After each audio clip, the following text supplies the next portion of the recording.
laughing at, Abby?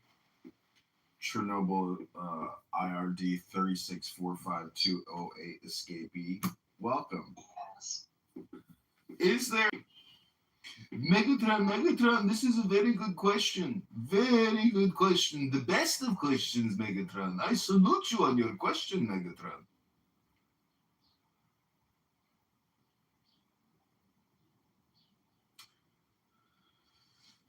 So that was an I don't know. Hello? I told the oh shit, too early for this, man. Will never get built. I don't know what your time is. At the moment, it's almost 3 p.m.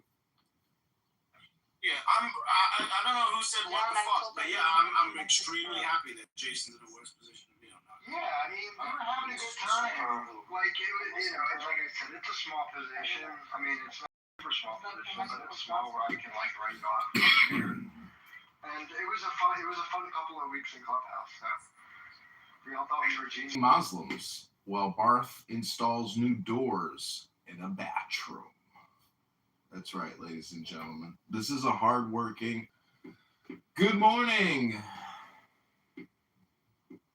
So I'm also in the Bitcoin room, which I think is one of the consistent.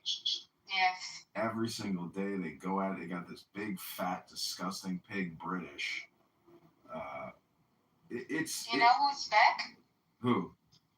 Isa. Isa? I knew she would be back. You can't keep her away. She's such a social butterfly, that one. I think you might have liked that news. Clubhouse days are coming to an end because I found out a secret.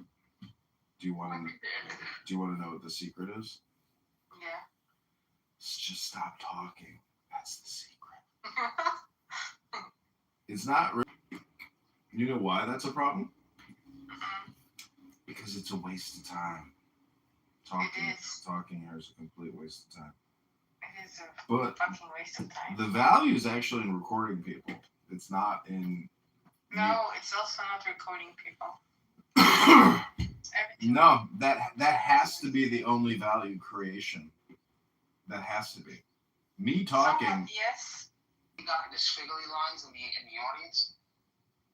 Yeah. It's him that's not going to tell us whether Islam is in the Bible. That guy that just wants to listen in. Guy, I'm no longer going to exist in him. I'll see him on the battlefield. And I guarantee we'll see who wins. When we see him on the battlefield. Whoa, Megatron, why do you look at the same battlefield? We are not enemies. We are not enemies. Break that cross and kill the pig. Afwan, Habibi. Islam is not in the Bible. The Bible is. We'll see if he can run faster than an Apache helicopter. I'll pray for him. You. Abdo. Hello. Can I just ask this about that topic? Why is it? Because you asked me about the Trinity. I'm asking you about where is the continuity in order for your so-called prophet to be a prophet of Abraham, Isaac, and Jacob. Yeah, why it's still, if you want to say continuity, in what sense? That's the first thing. The second thing, I can say you don't have any continuity between the prophets as a Christian or as a Jews. If you are relying on the Bible, wait. I'm answering a question. If you are relying on the Old Testament or the New Testament, why on the hell the religion?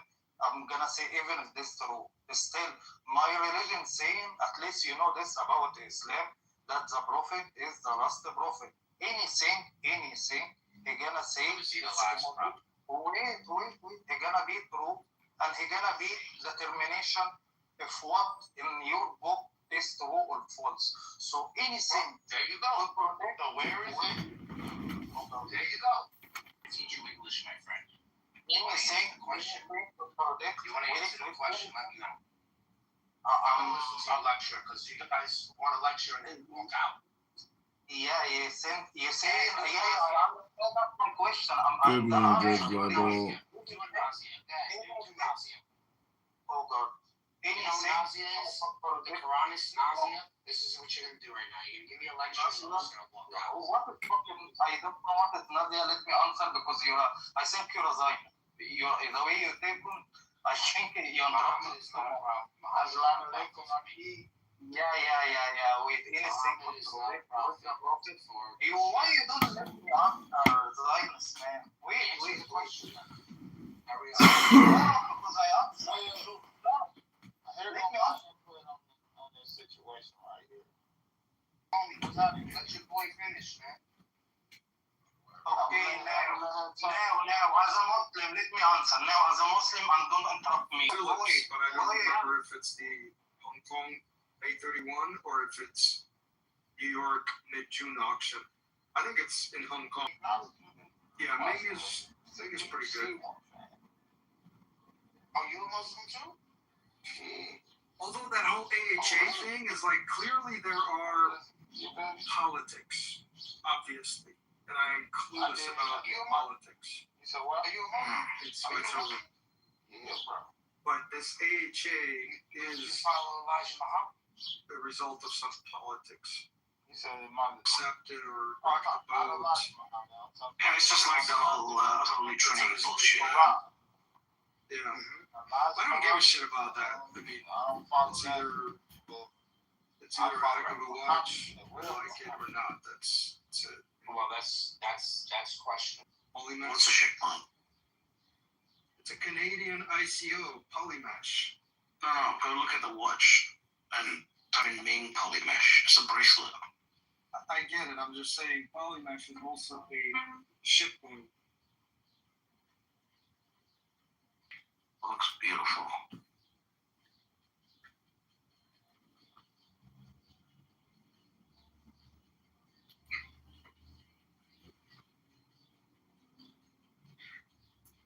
He also collaborated on Tantalum for Lane Mari or something like that. Look up their for Lane Mari disco,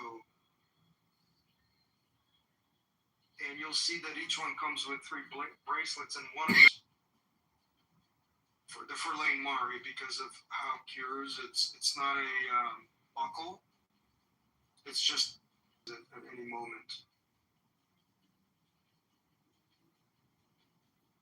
My son has one of those bracelets. It's very easy for him to deal with.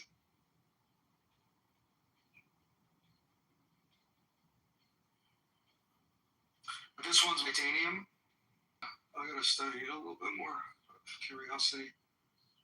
It does look. It's not an easy one to make.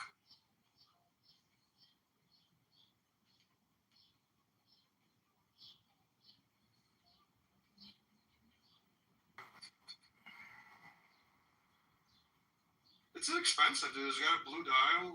What is it? $1,200, $1,500. CHF, is that the one? Give me a second. The only problem with Ming, No, it's not in house, dude. Yeah, they just design and they work on something, but not all of the components. I mean, it's a lot. You need equipment.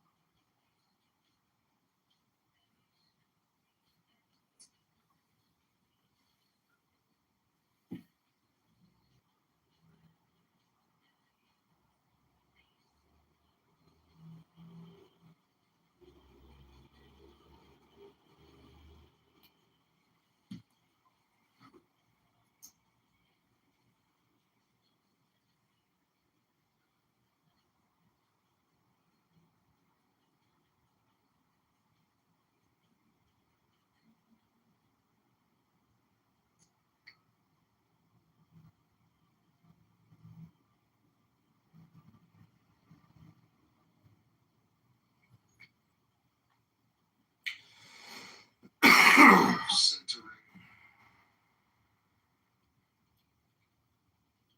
Material printing, not just like extruding melted plastic, deposit it layer at a time. Extruding molten plastic.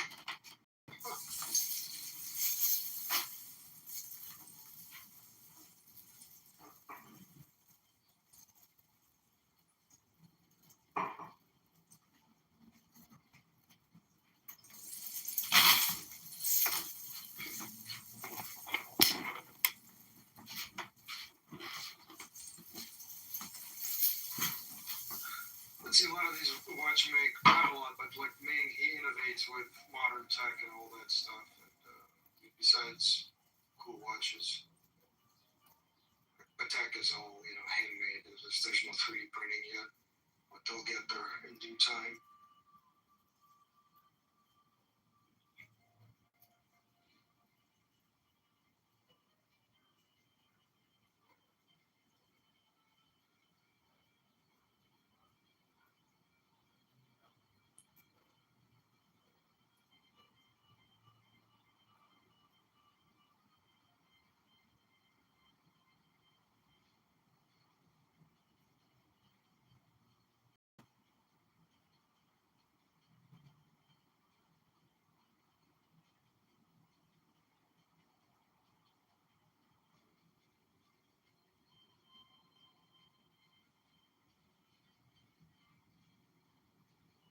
Trey, pull his thumb out of his ass.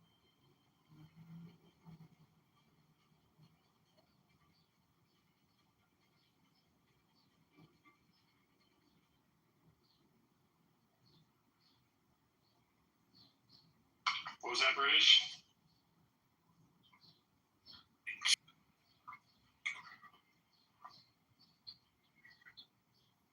Should probably look into some at the airport. You think their airport has Rolexes in Jackson? I don't fucking know, bro. What type of shit hole you go for? No way. No chance. No chance. I was just trying to be nice. I appreciate that for even, Mississippi a chance to have a Rolex place at their airport.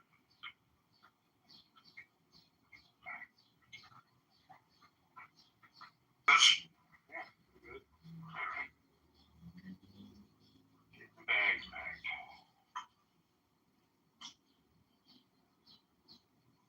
Sure, yeah.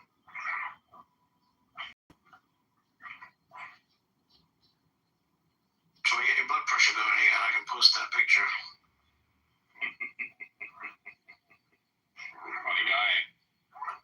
Funny guy, Rich.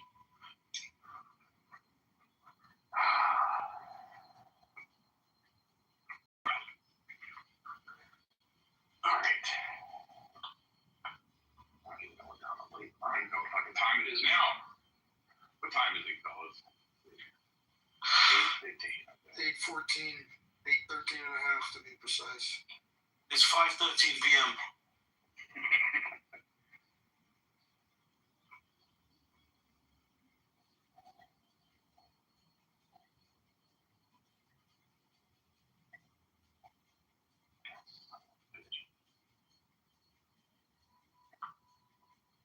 You sound very frustrated, Trey. I'm just trying to wrangle up all my stuff because I inevitably, no matter what, leave one important item at my mom's house in Mississippi. And I'm trying to avoid that. By the way, Mississippi is the only place where it could be 70 degrees inside and you're covered up because you're cold, but you're constantly sweating. This is ridiculous. Sweating. I've been sweating for 48 straight hours. Yeah. And it's not even that hot. It's just so goddamn humid.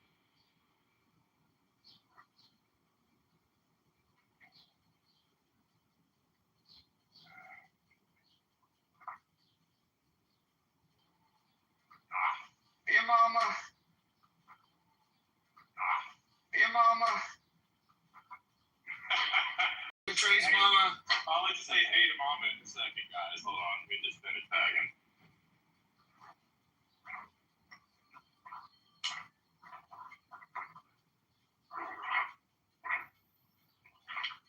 She know like a week after.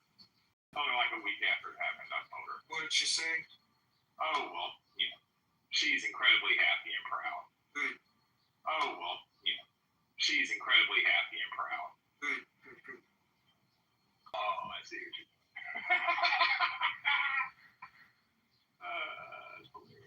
Is she happy and proud of you or Eileen? For putting up with me till I won one?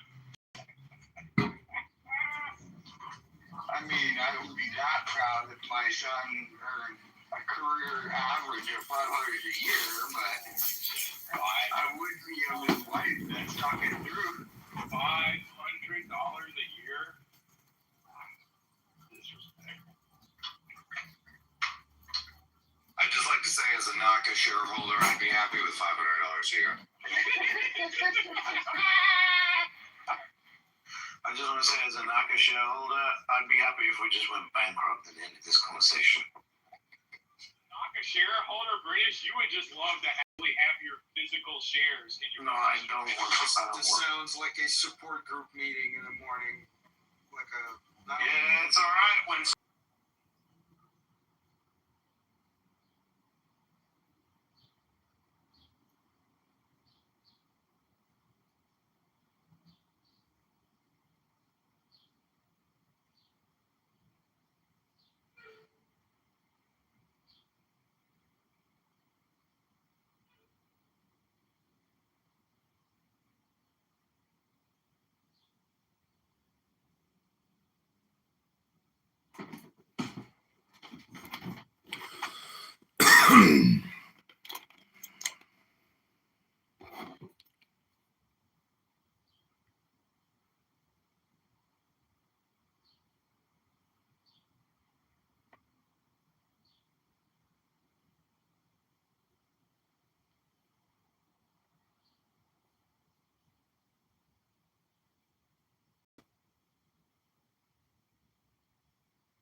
Oh my god, I get kicked.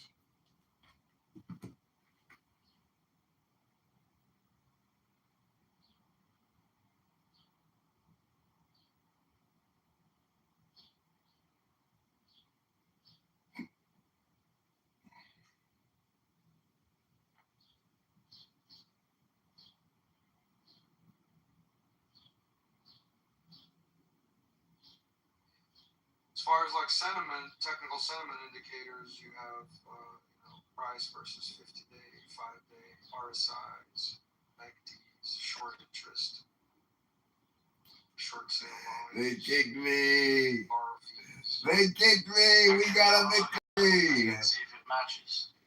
Fuck to the British. Fuck to the fucking fat pig British. Logical open interest. Those are all sentiments. Wait, I said a share. I meant for the whole company. None of these things really matter. The biggest turnout for investors is this thing, the authorized number of shares that was at 29 billion shares. Like, you don't know when they spring into selling it and diluting you, and it's gonna go down because of that.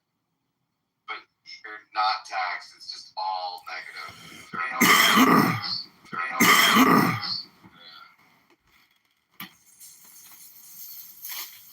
And they'll do it. Okay, maybe I'll just do that. Maybe I'll just do that. Do it. Okay, maybe I'll just do that. Maybe I'll just do that. It's really easy. It's really easy. You just They'll be like, hey man, we got a request for $9.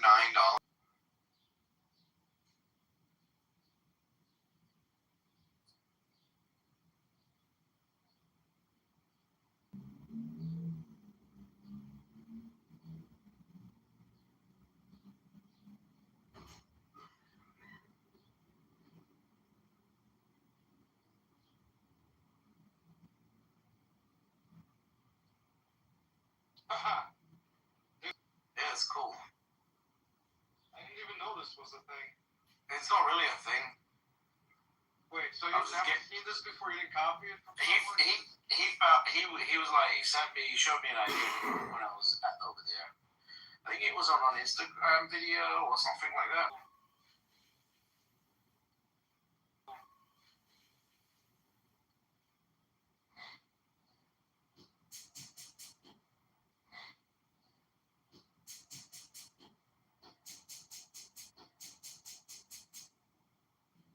I need to figure out if my new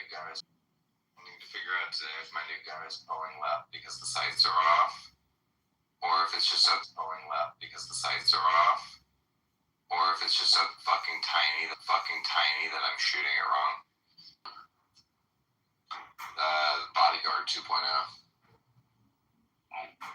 It's a little teeny tiny, little small pocket gun. I struggle with my P365, little tiny thing. I like the P365 too.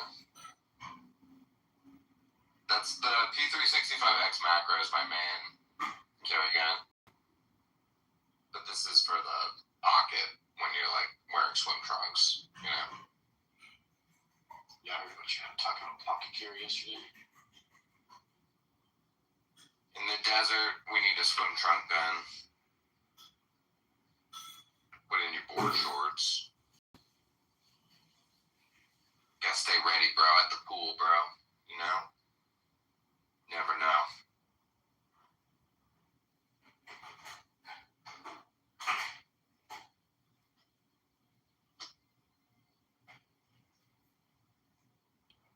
What was he celebrating? So, what did he short Bitcoin or something? He was celebrating because of his iron run yesterday. Looks like he's having a lot.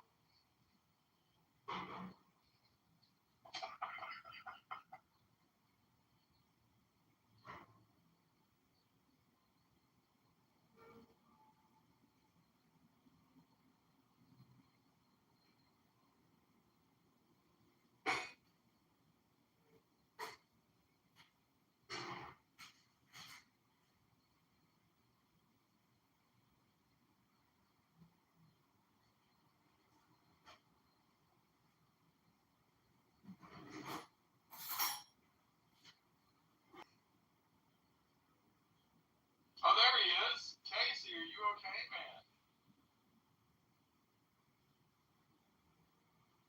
You're gonna be up this early.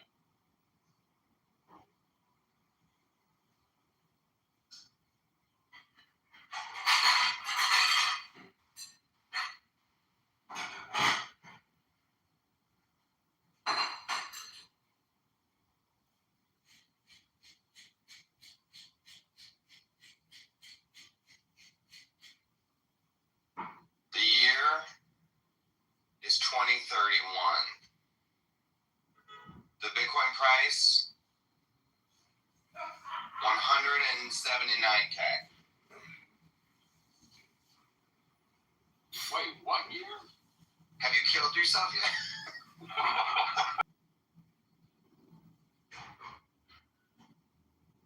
Bro, I swear to God, if the next run gets us to like 180, I'm gonna be fucking so pissed. I'm gonna be so pissed.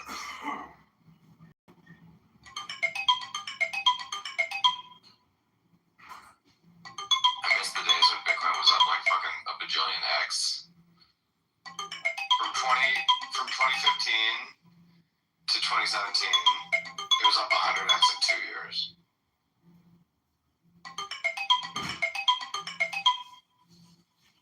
Those were good times.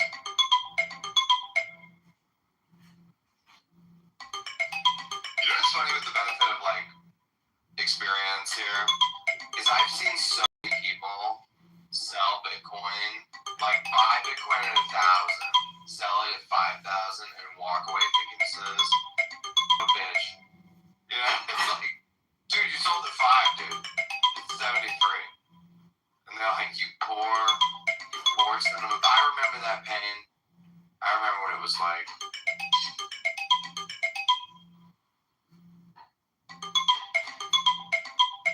John Seth and Michael Saylor. You know? I mean, Like, I remember these guys. He used to be a poker guy, and I'm retarded and obstinate as fuck. That's what I'm driven by. Of 26. No, I was already. What is it called, Huddle? Oppositional defiance syndrome? Slavic. I'm born with it. Yeah, it's not a disorder, it's just the way Eastern Europe operates. It's in my genes. For the Irish, too. We're also born oppositionally defiant. We're like, yeah, that's what you think I should do? How about fuck you? There is some sharing of genome between Irish and Ukrainians. Is that true? The Celt? Are the Ukrainians Celtic as well? There's a little bit, yeah. Yeah. And it is expressed in my gene, and it's higher than the Jewish one, so it's real.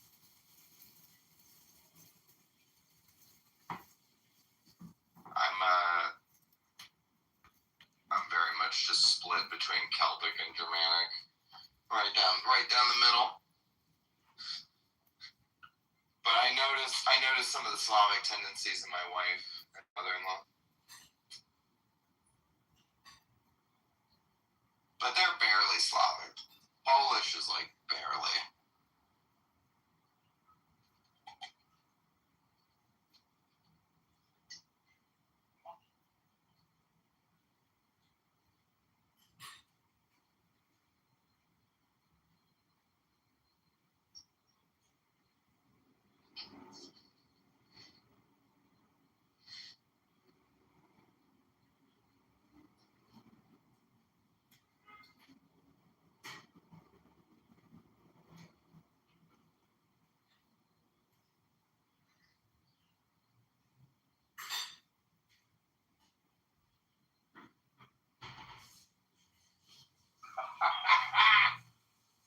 Oh, I got a banger of a story for you guys. We're gonna have billionaire Greg Lindbergh through a network of surrogacy and egg donation centers. Bloomberg found that Lindbergh specifically persuaded women with blonde hair and blue eyes would run surveillance that conducted background checks and monitor prospective romance partners. Lindbergh sued Bloomberg for defamation, but the case was thrown out by a federal judge in court. Court filings revealed the bizarre personal notes about living to 120. Okay.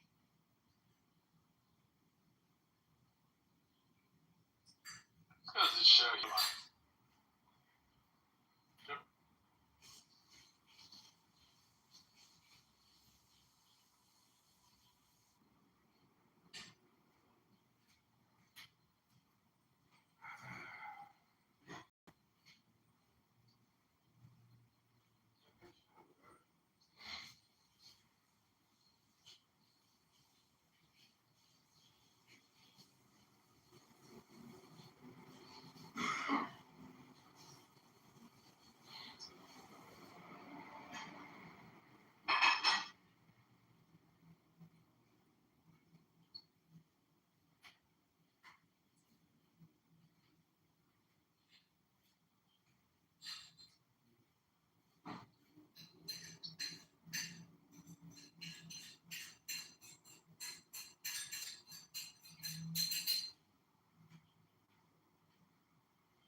Dave, why'd you pick Zach, bro?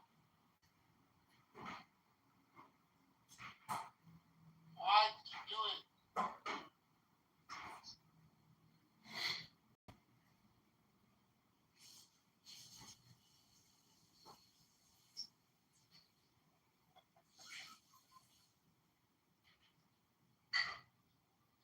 You heard the spinning dreidel in the background when he was talking.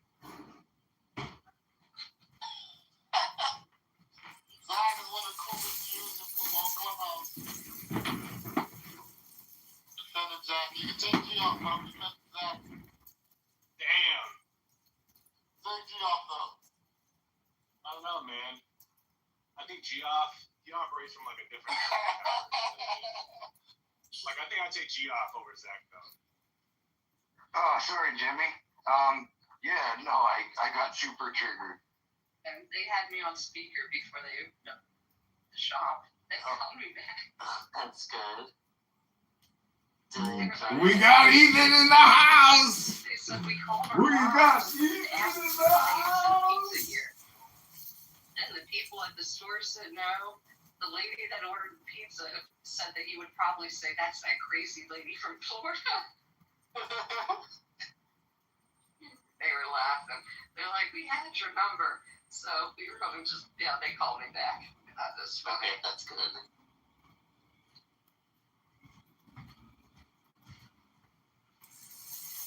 I can't believe the pizza shop started laughing about it. Everybody laughs about it. I mean, these are the unfuck your truck guys. I mean, it's a very small town.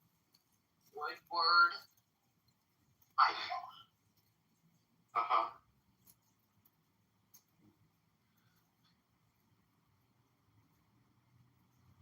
Yeah, Francie.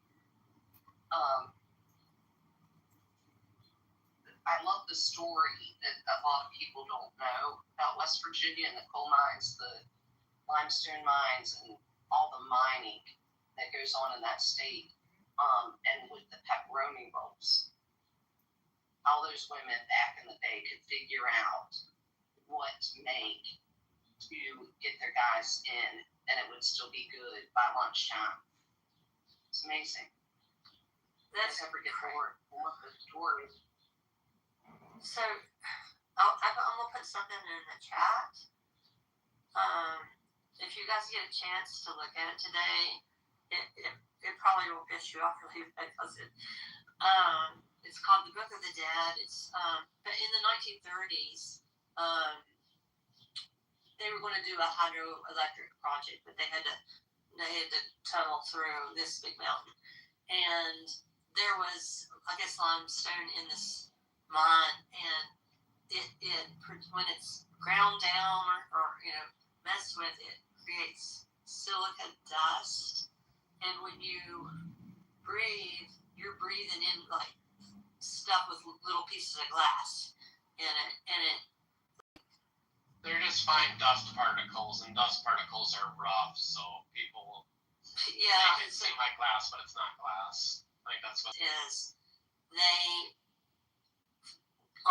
They did this intentionally, but they mostly brought in black men, knowing what was going to happen, and some Chinese men.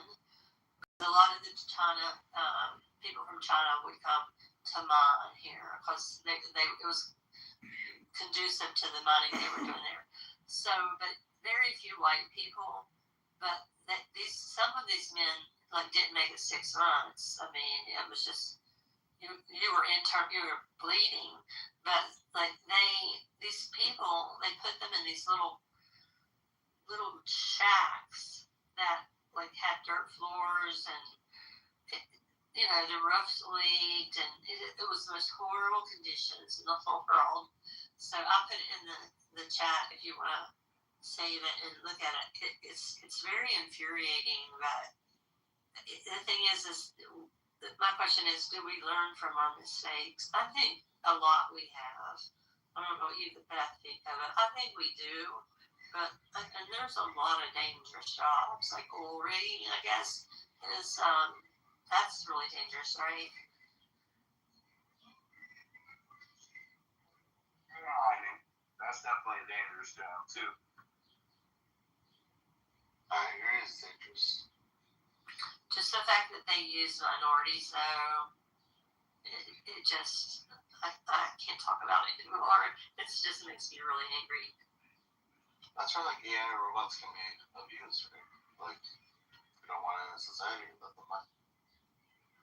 So if you shop at Walmart, Chinese slaves make the Walmart product. Oh, yeah. You're right about that.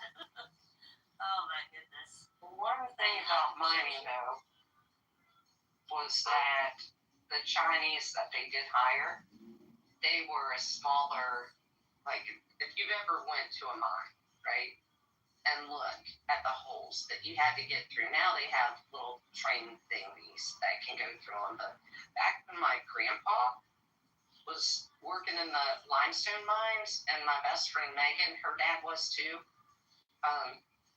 they had to crawl. There was no other way, and you had to be little. You still have to do that. It's a lot of mines, especially out of Pennsylvania. Crawl. And it's cold. It's like 45 degrees or something. It's crazy. Anybody have any See You Next Tuesday stories for our See You Next Tuesday room? I don't know what that is. You'll figure out next Tuesday. You will figure out next Tuesday. Or so I want to explain it. I want to call out asshole behavior. Anybody got any asshole behavior they need called out? Always. No. But I love the way Are you in America? Last time. Whoa, guys. It's carnage. That was carnage. This hanky baby. Asshole behavior is making you That was carnage. limestone mines. Is something wrong with the greatest trader? That was carnage. Is that Hank? So, what is the greatest country on earth if it's not America? That's my favorite question to ask people who say America isn't. Oh yeah, he agrees. And crickets, because they don't have one that's better to give us an example. Perfect. It is the greatest. With all of its flaws and imperfections, it is the greatest country on earth. It's a dream. Come on, man. America is. Maybe it's Australia's a penal colony. What are you talking about? Wow, it's size. It's fun. I mean, if you're an emu, it's a great country. Saying the word penal is really fun. Australia, I heard that in the 80s. There's Colony. Why do Australians hate didgeridoos? That's my question. Why do they hate what? I don't hate didgeridoos. I mean, are you speaking to an Aboriginal or someone racist against Aboriginals? That's the joke, right? So it's like, they don't hate the Aboriginals, they just hate the didgeridoos that they play, so that's why they did what they did. That's not a joke. Maybe New Zealand is one of the best countries because it's farther away from Australia than what looks on the map. So, yeah. It's just hard to be mad at a country where the majority of animals hop. And That's a good point. That's a good point. Yeah, and they all have those pockets. Even Australian people, have pouches to keep their stuff in. Yeah, I was going to say they even honk. The humans. Yeah. And you're walking around and you're like, I need someone to hold something, and your husband can be like, yeah, there, put it in my pouch. These goddamn hoppers. I know. And then they just run away when you clap. It's not threatening. What do you have to do? Let's say Russia's one of the best countries. I want to see the reaction. Why don't you go move there, Nar? Go move to Russia, then come back and perform us. Yeah, sure. If I make it out of the KGB, sure. Thanks. I know the kids. Maybe most beautiful women. They got that going for them. I will say that I guess, well, they have a close-knit community when it comes to the women in Russia, so it's like, different than other places. How do we feel about Croatia?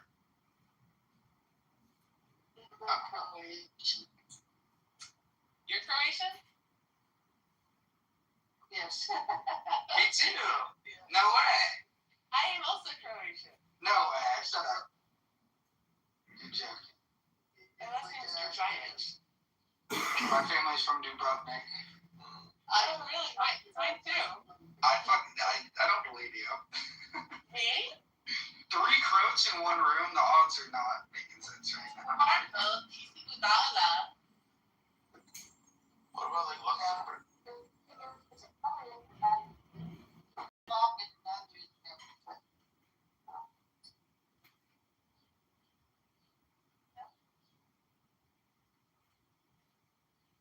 I'm changing my reason, Monica. I'm changing my reason.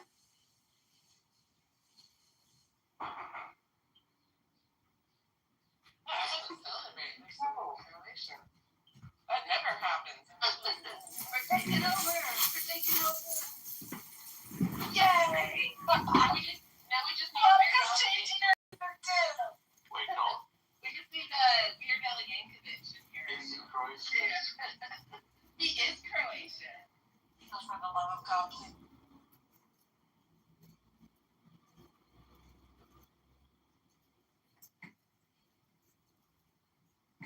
Is nothing more than just this metaphor, functionally speaking, right? And if rape is defined, technically speaking, if rape is defined as the forcible sort of like sex from one individual to another, right? Then if that's the room,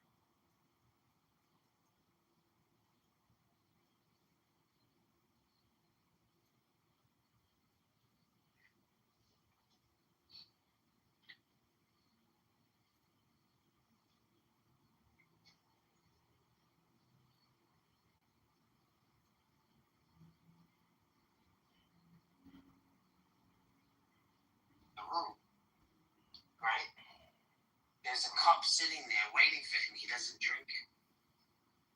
Because Isn't that when he said, I won't drink again until I'm with you guys in the kingdom? Is that what you took about? when so there's the four cups referencing it. Yeah. You want me to give the Can't information lose on what the you're top? gonna have. No. I mean, you can, but I know what you're saying. I was just saying, is Yeah. that Yes. So they usually like.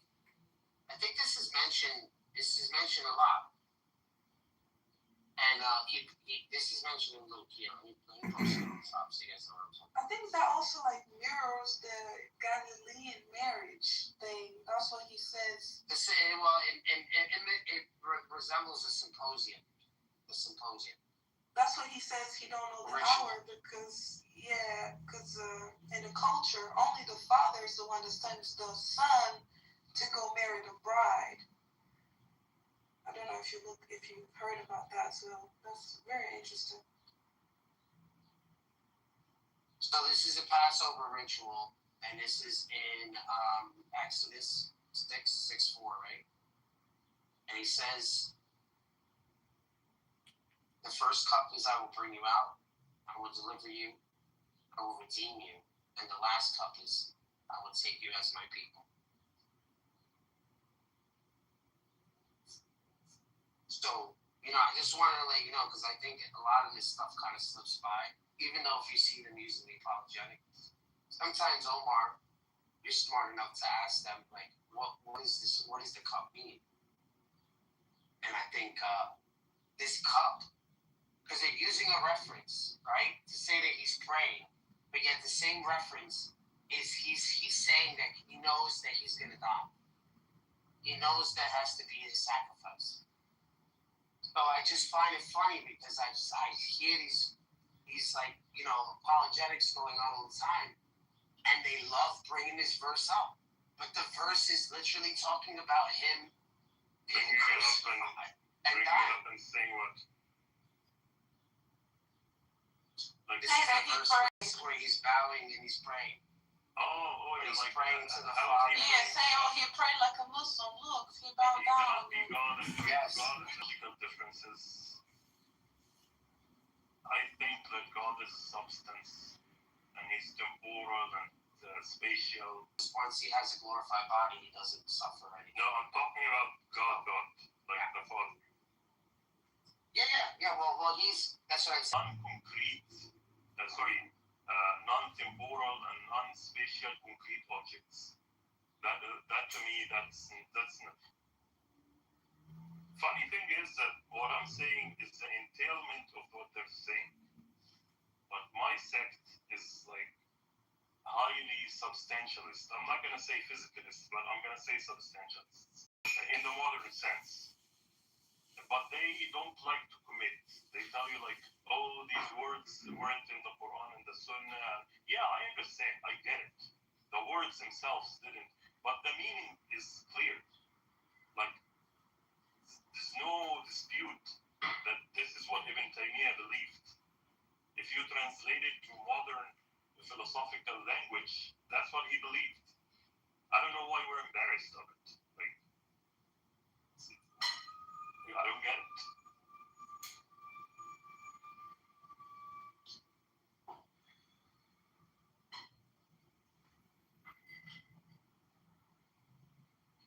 Anyway, I've always been a contrarian, so I'm used to it. It's fine. I think it's better to be that way, so I'm a little bit of a contrarian. Yeah, I've noticed you're a contrarian as well. Oh yeah, big time. They hate me for it.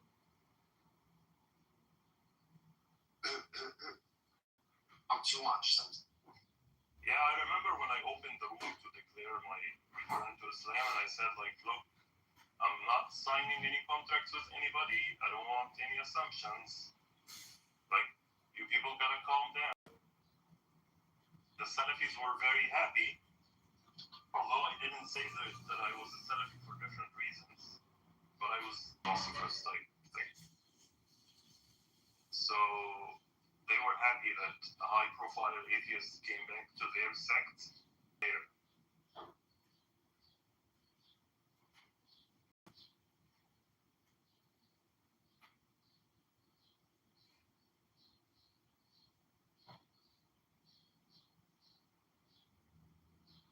Anyway, how are you been doing?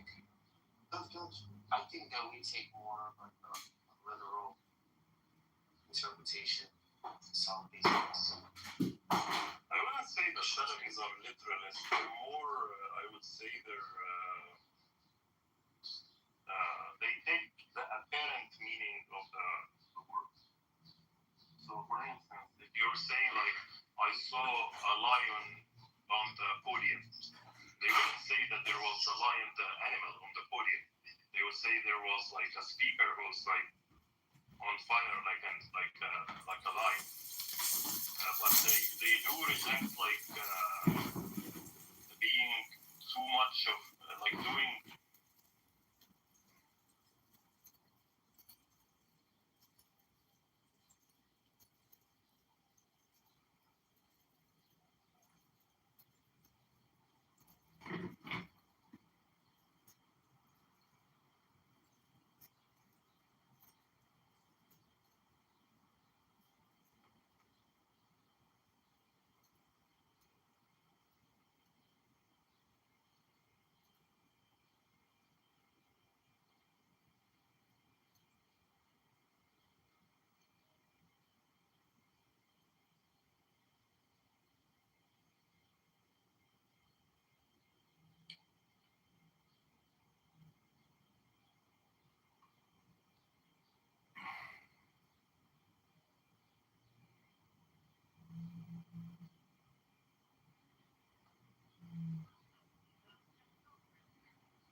Participants on the call, including you. You are joining your conference as a participant. For a menu of available commands, press star pound. The number is 839-2026. Okay. And who do I have on this line for complainant? This is John Kitover. Hi, Mr. Kitover. How are you today? I'm good. How are you? I'm good, thank you. And who do I have on this line for the agency?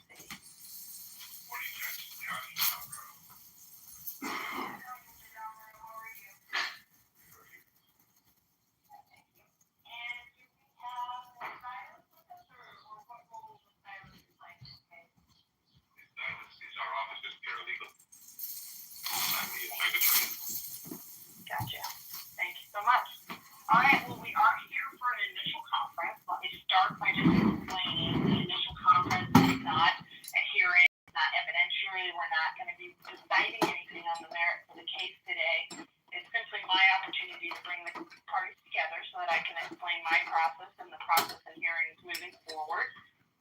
We don't set a hearing date today or a pre-hearing date today. We do those things down the road after we fulfill some other steps first.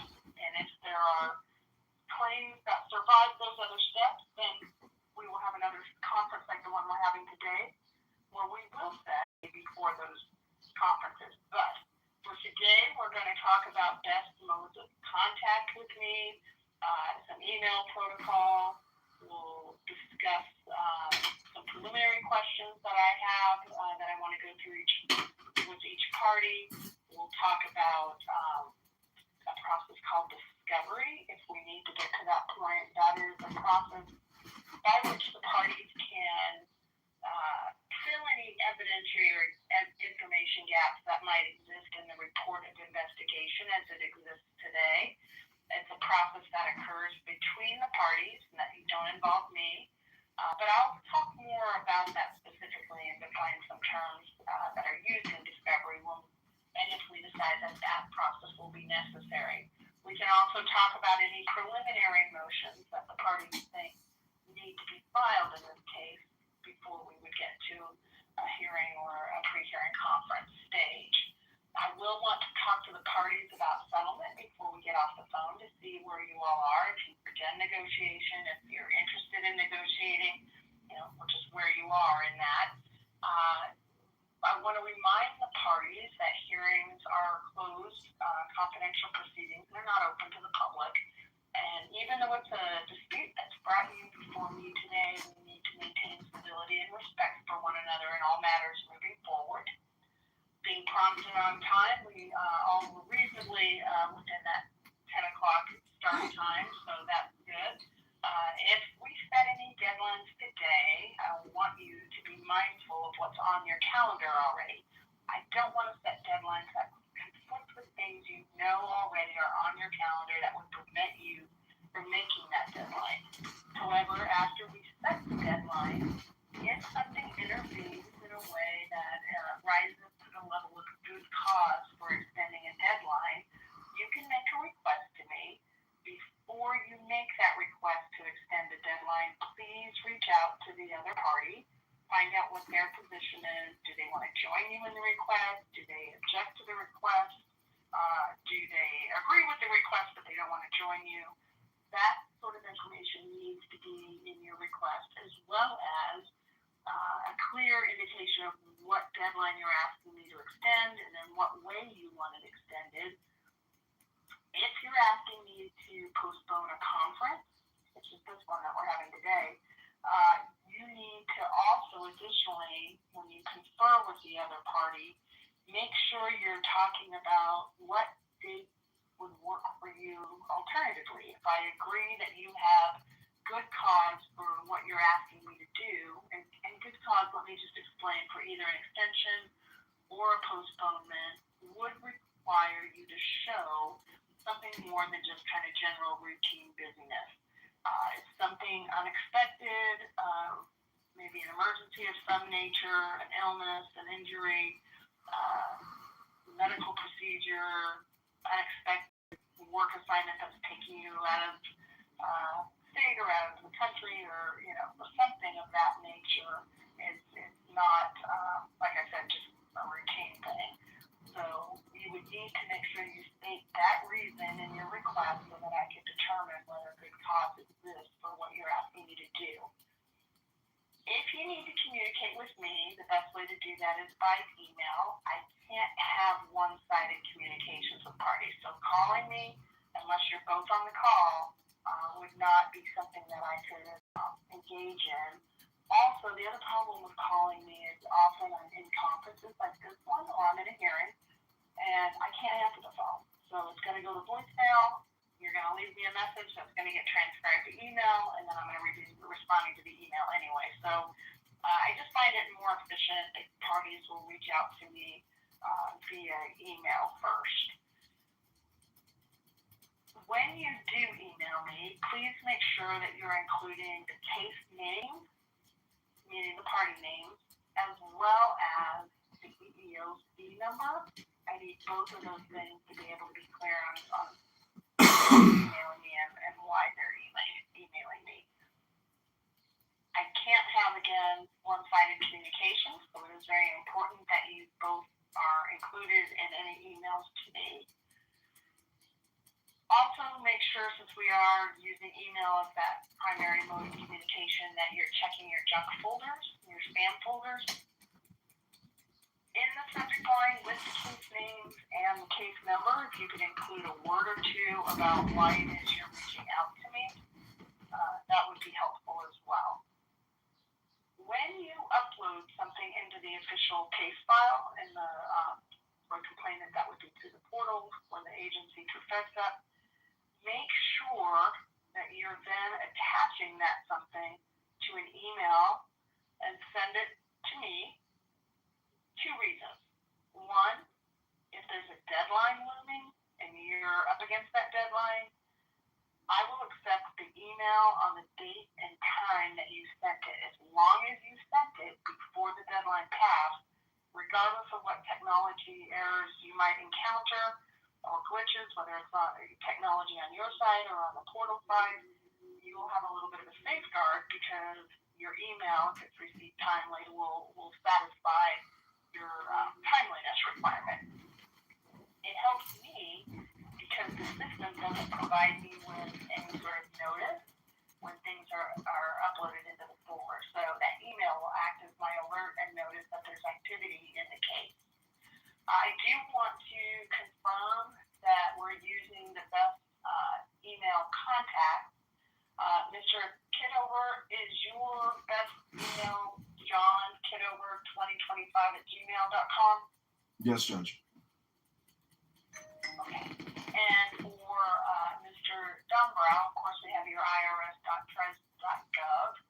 Do you want Ms. Silas included on communications with you? We have a centralized mailbox that we include. I'm not sure if you have it from prior cases, but it's GLSPHI.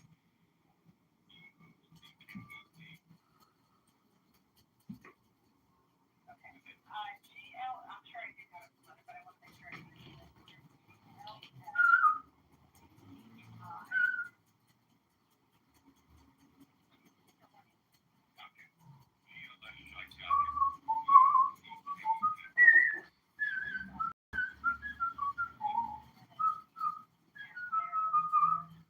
irscouncil.press.gov. Get over, make sure when you email Mr. Dumbrow that you include that GLS email address as well. It'll be in my order, so you'll see it there, as well as to make sure we're not talking over one another. So don't read anything into who I start with. If I don't start with you, please be patient. I will circle back to you and ask you primarily the same question.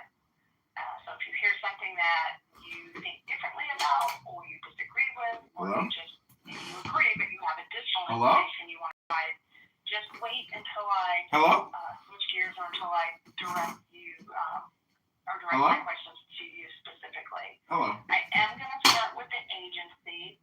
I want to first confirm my understanding of the record with regard to what was dismissed after Mr. Kitover went to an EO counselor. When I look at the section for claims to be investigated, which starts at PDF page 49, I do see that there are several things that were not accepted as timely claims. There were, well, let's do it this way first. There were some things that, while they were accepted, meaning B, C, and D, they involved discrete incidences that occurred prior to, I'm just reading out directly verbatim from the ROI, footnote 2 on PDF page 49. Occurred prior to February 7th, so untimely raised beyond the 45-day time frame. But it appears that these untimely discrete events are still considered as part of the harassment claim.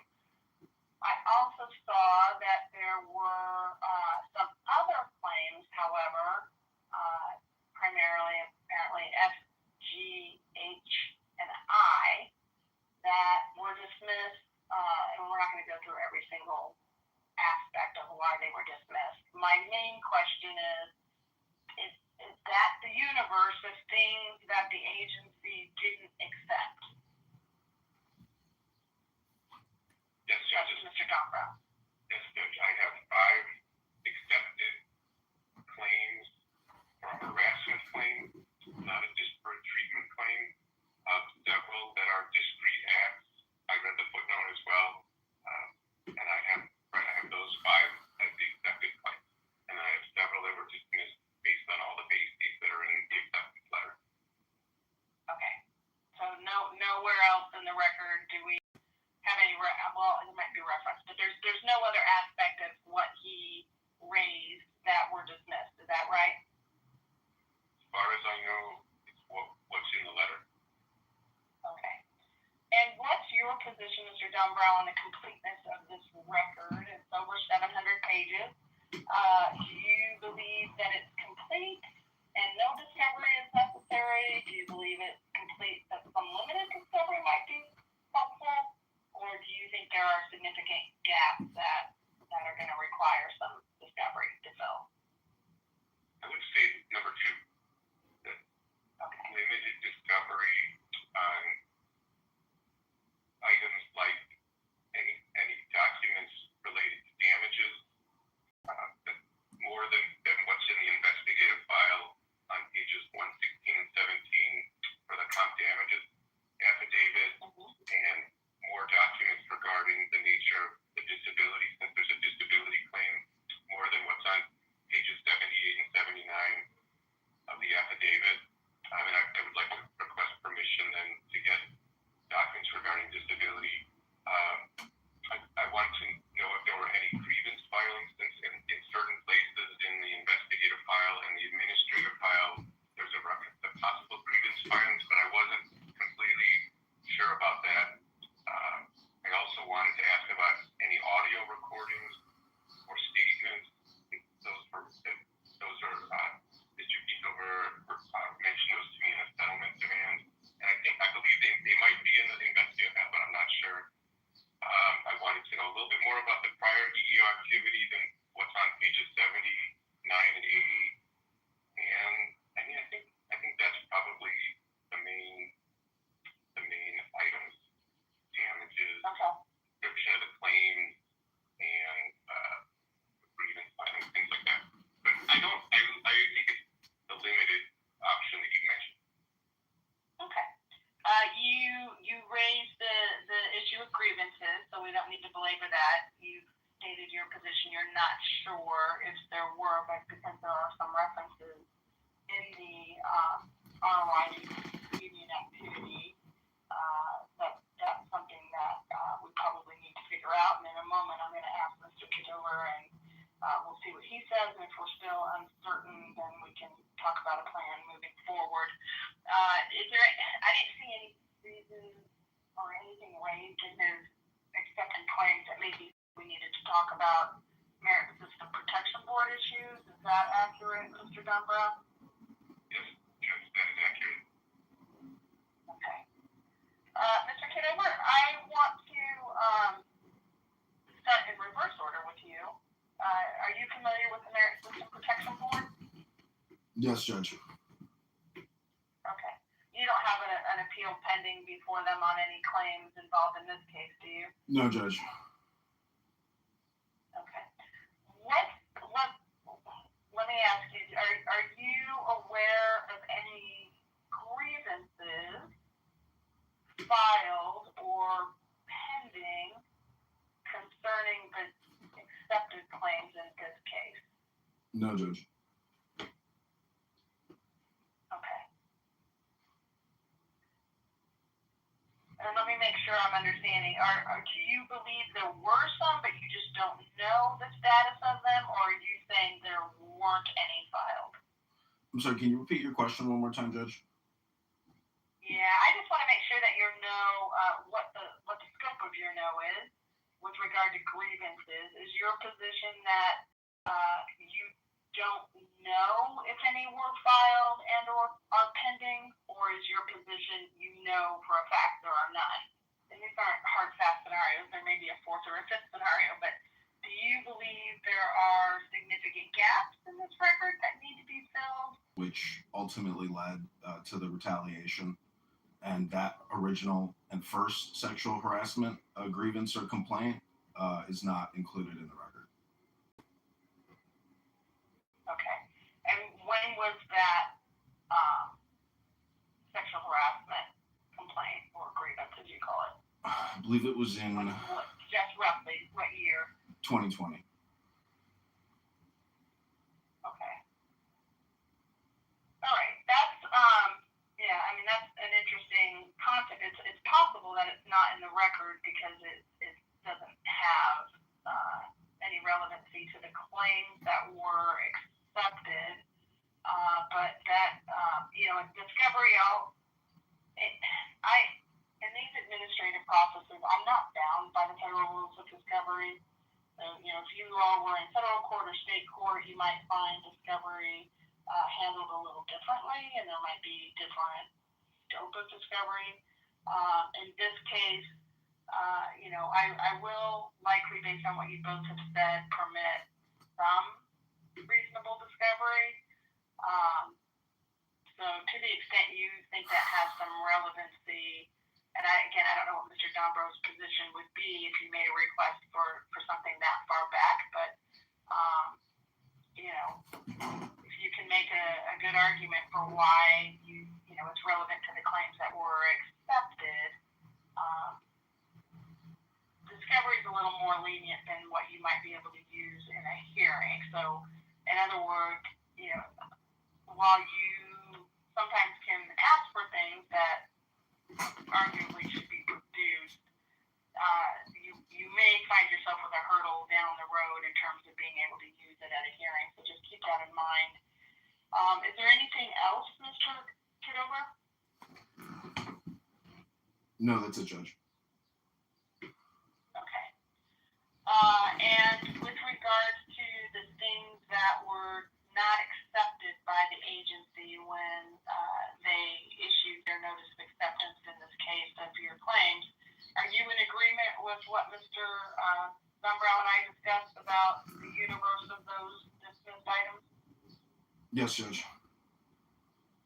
Okay. Are you intending to seek reinstatement for anything that was dismissed by the agency? Yes, Judge. It has to do with what I just previously mentioned about the sexual harassment grievance in 2020. Right. Do you have any, and I'm not going to argue it, like I said, I'm not going to rule on that in this conference, but I needed to determine whether I want to give you a period of time to make your argument in writing. So sometimes complainants, when they come to these conferences, they obviously don't like no one likes that their claim was dismissed, but they don't have any legal basis to challenge the agency's dismissal. Yes, I believe I do, Judge. And what's your legal basis, just generally? Constitutional and Civil Rights Act. Can you be more specific? I'd be happy to put it in the statement, but I don't actually have my notes prepared or pulled up from previous correspondence. Okay. I'll give you the 10 days, and then Mr. Dombrow, you have 10 days to respond to him, okay? Yes, Judge. Does that make sense, Mr. Kitover? Yes, Judge. All right. I limit that to 5 pages. It's got to be double-spaced, at least 12-point font, and that's the same for any response. So you'll see that in my order. Let's go back to discovery just for a minute. Mr. Kitover, are you claiming in establishing that the wrong that you allege actually occurred and was unlawful? And if you're successful in doing that, then you then have the burden of proof establishing that any damages you claim were caused by the agency's unlawful action. So you have kind of two steps you have to get past by preponderance of the burden or preponderance of the evidence. My question to you is, if you're successful on that first hurdle, right, of establishing liability, meaning unlawful conduct as alleged, are you claiming relief for any sort of physical or emotional, mental injury? And let me try to distinguish what I'm talking about. So under the EEOC management directive, there is language that requires the agency to seek typically written approval before they ask for limited medical records. And the medical records can be for establishing when we have disability cases. If there's not enough evidence in the record to conclusively establish that the disability that's claimed, then the agency can seek limited discovery into that. Not your entire medical records, not for every disability you may or may not have had, years prior or since. It's at the time that you made these allegations concern, were you disabled or was there a disability since you're claiming as a basis disability. But there's a second area that the complainant is just claiming general emotional distress. Usually that's indicated by I think I'm entitled to relief for the anger that the discrimination caused me, the humiliation, the embarrassment, the sadness, my stomach hurt and I was unable to sleep. But it didn't rise to the level of an actual ongoing harm that was diagnosed. Oh no, I am fully R-word now. That latter category is just negative emotions. Usually does not open the door for an agency to seek limited medical records. So with that explanation in mind, are you able to say one way or the other where your claim for relief might fall? Does it fall towards the side of actual injury, or does it fall towards the side of negative emotion? Hi, Judge. It involves actual injury and not emotions. Okay. Then, Mr. Dunbrow, I am going to grant your request to seek limited medical records as to the claim disability and as to the damages. Again, that's not an open carte blanche ability to seek an entire individual's medical history and records. It's got to be pretty specifically tailored to the claimed injury and the claimed disability. Of course, the complainant, if they think a discovery request is too broad or beyond the bounds of what's been permitted, they can always file a motion for protective order with the caveat, and it's a caveat to both parties. If any party files a motion for protective order, you should probably be clear that it's not something you want to use in support of either your proof, if you're the complainant, or your defense, if you're the agency. Because if you convince me that a protective order is appropriate, that means it doesn't come in. It doesn't come in a hearing. It's protected from discovery. Discovery, and we'll go more in depth in a moment, maybe in this conference, maybe not, but we'll see. But if we do get to the part where we set some discovery limits and deadlines, just remember, discovery is a process that happens between the parties. You don't send me your requests, you don't send me your responses. The only time you would involve me is if there was a dispute that you tried in good faith to resolve yourselves and couldn't. So just keep that in mind. All right. Let's talk about the issue and make sure we're all on the same page with the issue that's been accepted. And again, And if we look at the ROI, we've got the acceptance partial dismissal. We list further down. Give me just a second. It is at PDF 62. And as I communicate with complainant in an insulting, degrading, and passive-aggressive manner. B, in April 2024, management informed complainant he would no longer be working in the Duluth project and the motor pool vehicle program. C, in April 2024, S2 informed complainant he was going to investigate complainant's time and attendance. D, on dates from May 1st, 2024 to the present, complainant has been charged absent without leave, in parentheses, AWOL. And E, in March 2025, S2 stated if he sees complainant at work, he's going to punch him in the throat, end quote. Mr. Kitover, is that the issue that you understand is to be heard and resolved through the hearings process? Yes, Judge. Okay. And Mr. Dumbrow, are you in agreement? Yes, Judge. Okay. Mr. Kitover, do you have any other EEO matters that are pending either at the investigative level with the agency or with another administrative judge? No, Judge. Okay. All right. Let me ask you both. I'm going to start with the agency first. You know, when a complainant has indicated that they want me to reconsider some dismissed claims, sometimes it makes sense to hold off on discovery just long enough to resolve that. Because sometimes if we reinstate claims, it can affect how much or how little discovery or, you know, what the discovery period is. But sometimes the claims are such that even if we reinstate them, you know, it doesn't impact discovery that much in terms of the limits and the duration. Do you have an opinion, Mr. Dumbrow, on which of those two scenarios you think this case falls into?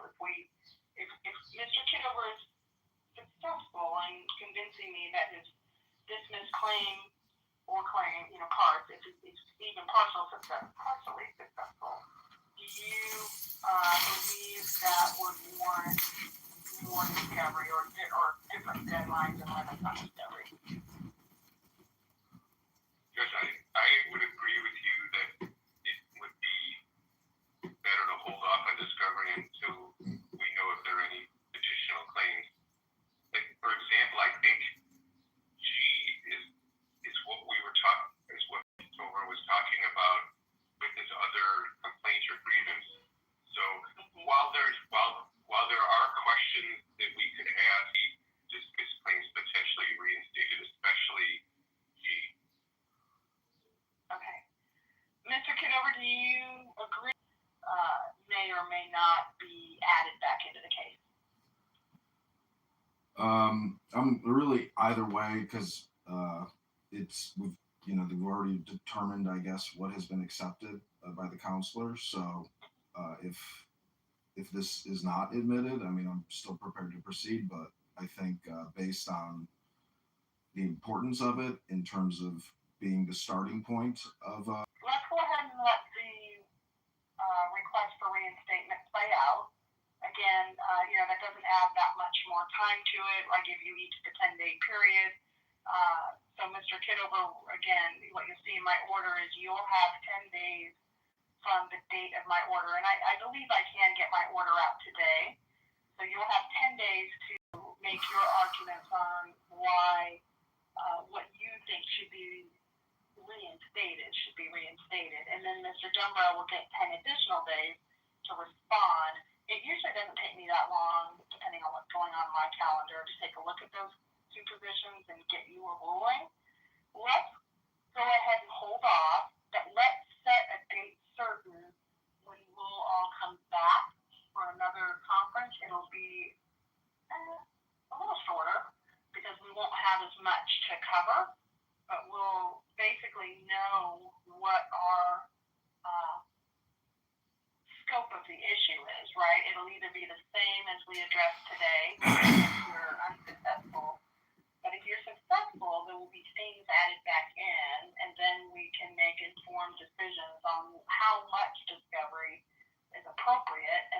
length of time discovery should be, and then we can also set a date for any other motions that the parties think are appropriate.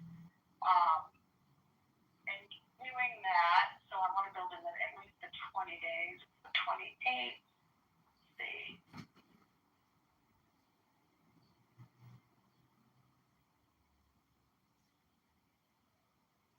Let's look at the week of June 22nd.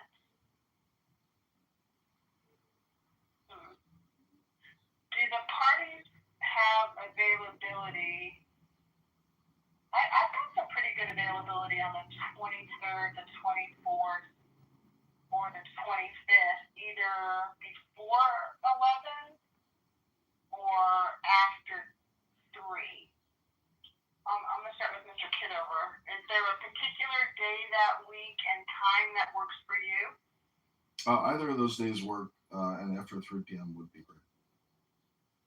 Would be better. Okay. Mr. Dumbo, what about you? Judge, the best day of those three is June 25th. I'm sorry, what was the time? I didn't get the time. It would have to be after 3 for me, so let's just say 3:30. After 3. Yep. So 2:30 Central. Well, whatever time it is. Dr. Adams, by the way, this is the launch of our big back line. But it's 10:39 where I am right now. Manhole. That'll be our first product in our catalog. We'll have a whole line of products dedicated to man-whores. So at 3:30 Don't you scold me. Eastern time. This is the launch of our big back line. Discovery and any other motions. Does that make sense, Mr. Kitover? Yes, Judge. Okay, does that make sense, Mr. Dunbar? All right. So the only thing left that I want to touch base with you all on, and then is discovery. Mr. Kitover, have you sent a demand to Mr. Dunbar? And was the last back and forth to you, or were you sending them something? It was to me of no settlement. Okay. Mr. Dunbar, were there some sticking points, or what's the agency's position?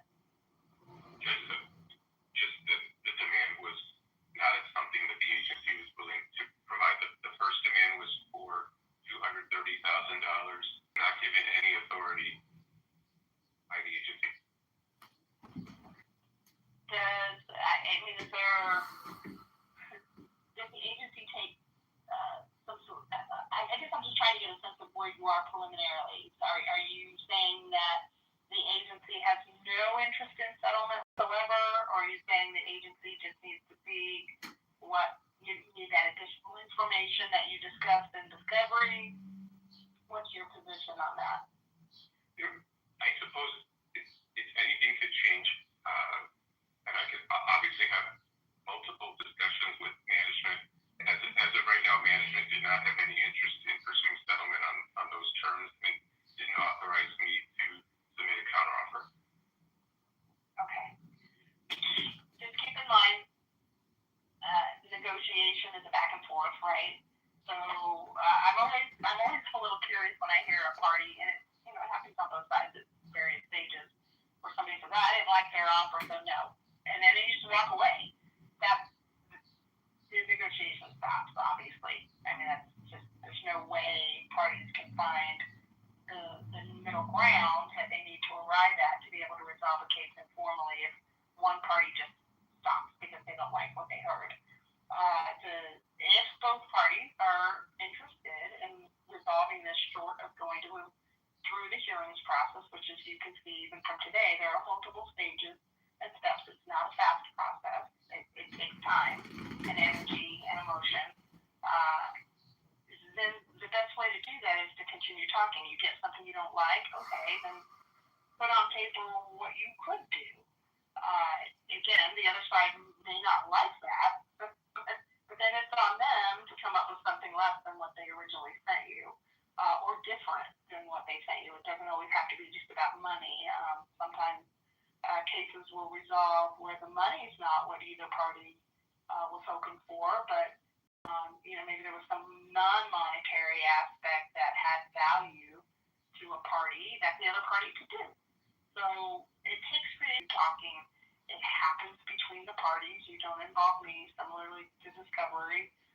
If you find that you're involved in a conference where one party doesn't want one, or where one party might want one, but they just don't think it's going to be helpful, that's not going to be a good use of anything. Do you have any questions on anything we've discussed today, or do you have anything else you want to raise today? No, Judge. I think it's been very thorough. Thank you very much, Judge. Okay, thank you. Mr. Dunbar, do you have any questions on anything we've said today, or anything else you want to raise? No, Your Honor, I don't. Okay. Well, I appreciate both of your participation today. We can adjourn, and I will get you your order before the end of the day. If you have questions on it, please make sure that you're addressing those questions to me, include the other side, but do so sooner as opposed to later. Don't wait until you're up against the deadline. You may run into a situation where I'm not available, and then you just, again, you have to do the best you can without the benefit of my clarification. So, review it when you get it, or as soon as practical, and then make sure you're asking your questions or reaching out with any inquiry you might have on anything in the order sooner as opposed to later. We're adjourned. Thank you. Thank you. Thank you, Judge.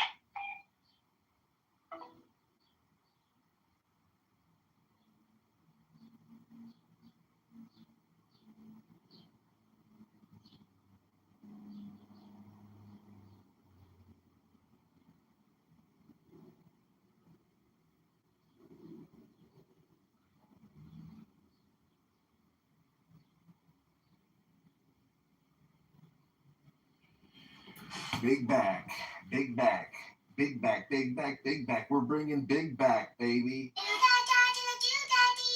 think you're in love with me.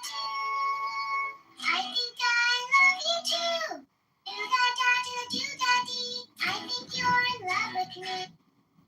Big back, big back, big back, big back, big back, big back, big back. Yeah. Big back. We're bringing it back. Big back, big back, big back, big back. Loaded up with snacks and different foods. Squeeze into this tiny shirt. My big back has no room. Big back, big back, big back, big back, big back, big back, big back, big back, big back, big back, big back, big back. Might just eat a Big Mac. Might just order DoorDash. Big back, big back, big back, big back, big back, big back. Yeah. Look, can we run that back? Big back, baby. It's a big back. Big back, big back, big back, big back. Yeah, my back is loaded up with snacks and different foods. Squeeze into this tiny shirt, my big. Into this tiny shirt, my big back has no room. Big back, big back, big back, big back, big back, big back, big back, big back, big back, big back, big back, big back. Might just eat a Big Mac. Might just order DoorDash. Big back, big back, big back, big back, big back, big back. Yeah. But can we run that back? Big back, big back, big back, big back. Yeah, my bag is loaded up with snacks and different foods. Squeeze into this tiny shirt, my big. Big back, baby. All right, I want to thank everybody for joining me. I hope you guys are having a blessed day. Bless up. Stay strong. Move fast. Big back. Coming back. The big back.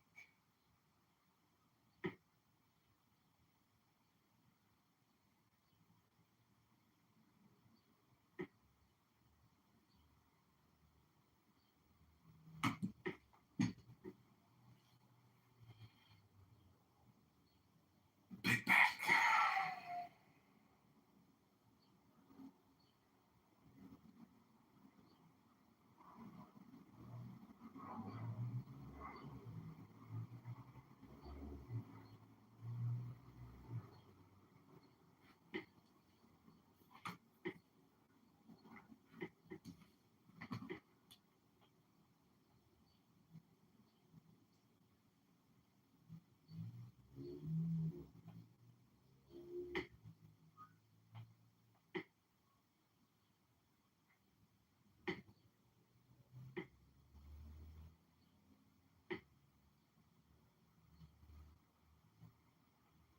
to your case and totally changes everything about the treatment.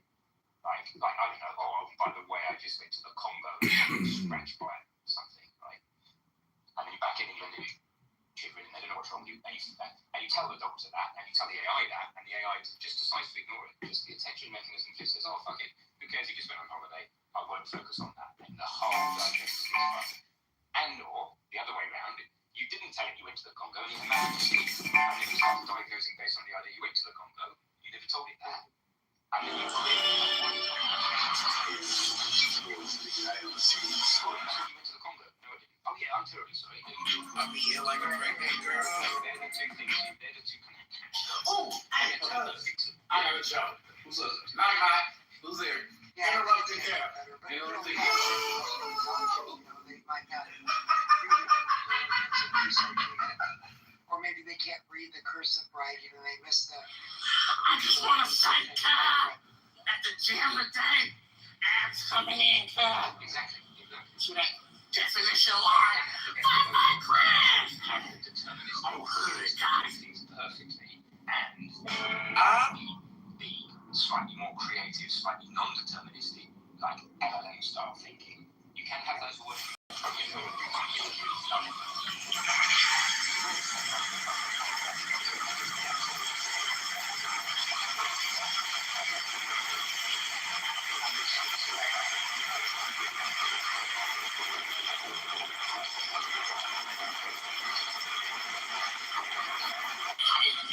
In the name of Jesus, every devil got to flee. I have no reason. I'm bold as a lion. I don't fear no evil. Don't think of a blue elephant.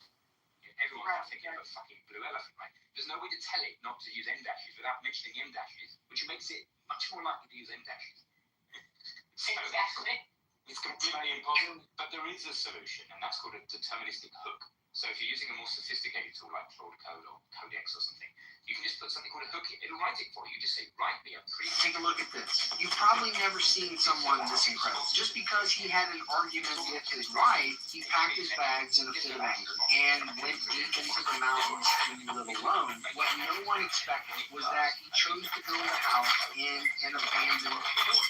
And throughout the entire process, he didn't use any modern machinery at all. The whole structure was built using high-quality wood and rattan. From measuring and cutting to the final construction, every single step was done completely by hand. It has to be said, this man's building skills are truly one of a kind. As it turns out, he had grown tired of the 9-to-5 lifestyle. He wanted to use the savings he had built up over the years to return to the countryside and start a new life. However, his wife strongly opposed the idea. In her eyes, he had a stable job in the big city with a promising future. She hoped he would stay focused on his career, work toward promotions, and earn a higher income. Because of this, the couple had a heated argument. In a moment of anger, he packed his things and headed deep into the mountain. He wanted to find a life that truly belonged to him. At first, his wife thought it was just a temporary impulse. She believed he would come back home in a few days, defeated and regret.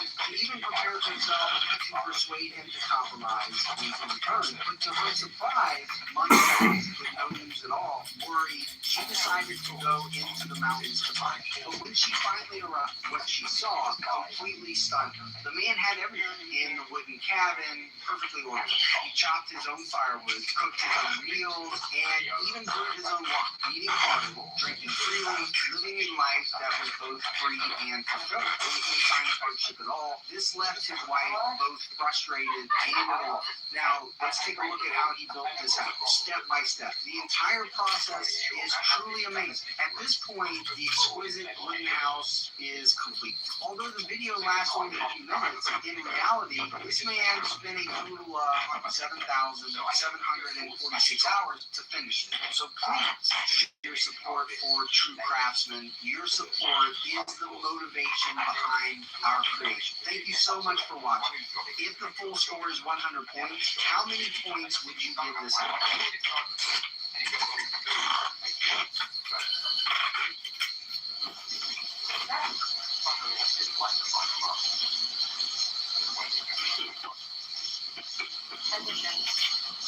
Bro, no way!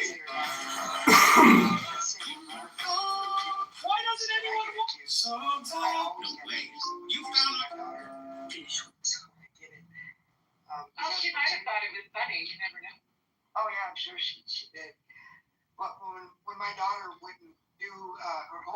where she got in trouble at school, I would beat her severely, but not with physical violence. I would take her to this 30-degree hill and make her do up and downs because I understand that she's young and she's got these endorphins sitting around, and she behaved much differently and much more calm and rational when I would wear her body out and her mind would relax.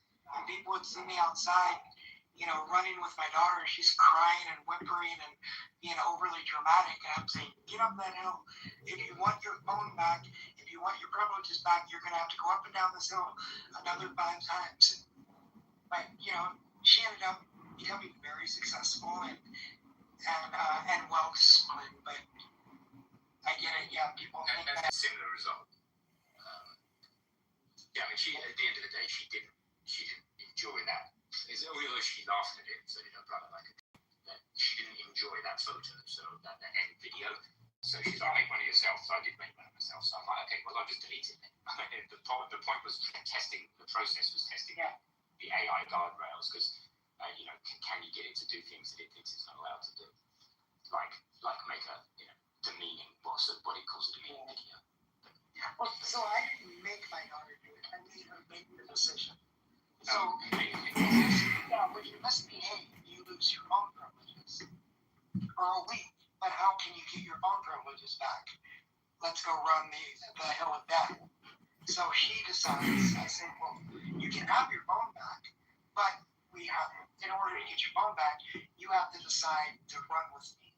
And so she would actually make the decision. She didn't have to do it, but she would always choose to do it. That's fascinating. I'd like to talk about the empty space as a concept in terms of enlightenment, if I may.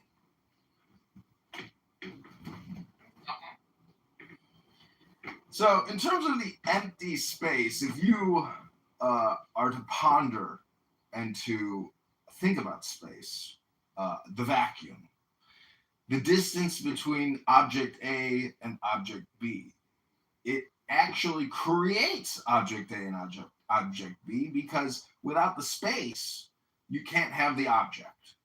So space and object are one. They're connected. Opposite ends maybe of the same stick, but they're polar. And so space is a little bit like the ocean, meaning it's a reservoir.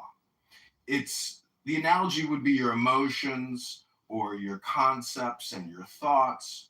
So, my big complaint about Elon Musk is that he keeps pushing propaganda to get Americans to invest their tax dollars into lunar colonies. And to me, if you understand space, you would understand that we already technically are on the moon, because it's one system.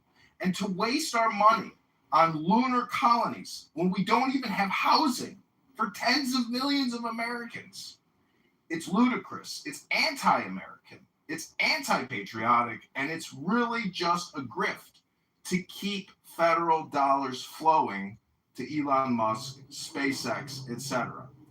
And, Elon Musk, actually, he's like a flat earther, meaning that he's grifting. And you should call him out on it, because it's your future. And America is its own country. I know we're in a global community of countries, but we have a shared legacy and a shared destiny. And it's not on the fucking moon. So, call it out for what it is: a scam, a grift, a fraud. This communication possible probably right now. But, putting data centers in your backyard, so Mark Zuckerberg do a great job with this types of thing. I would say just don't harass people and you'll get a better response, because somebody like you could really make traction on social media if you actually did it the right way.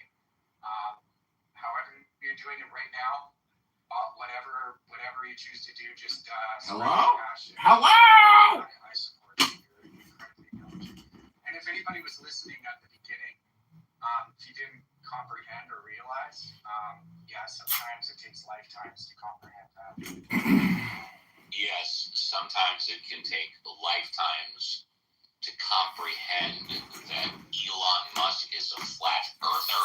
No, Shunyata.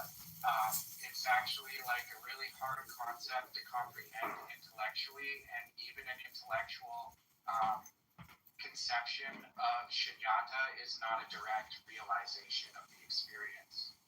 I'm just repeating what he said. Quote. Yeah, but I was bringing attention to I heard what the value of what it said before you want to pay attention to shit, to just bring shit into the room.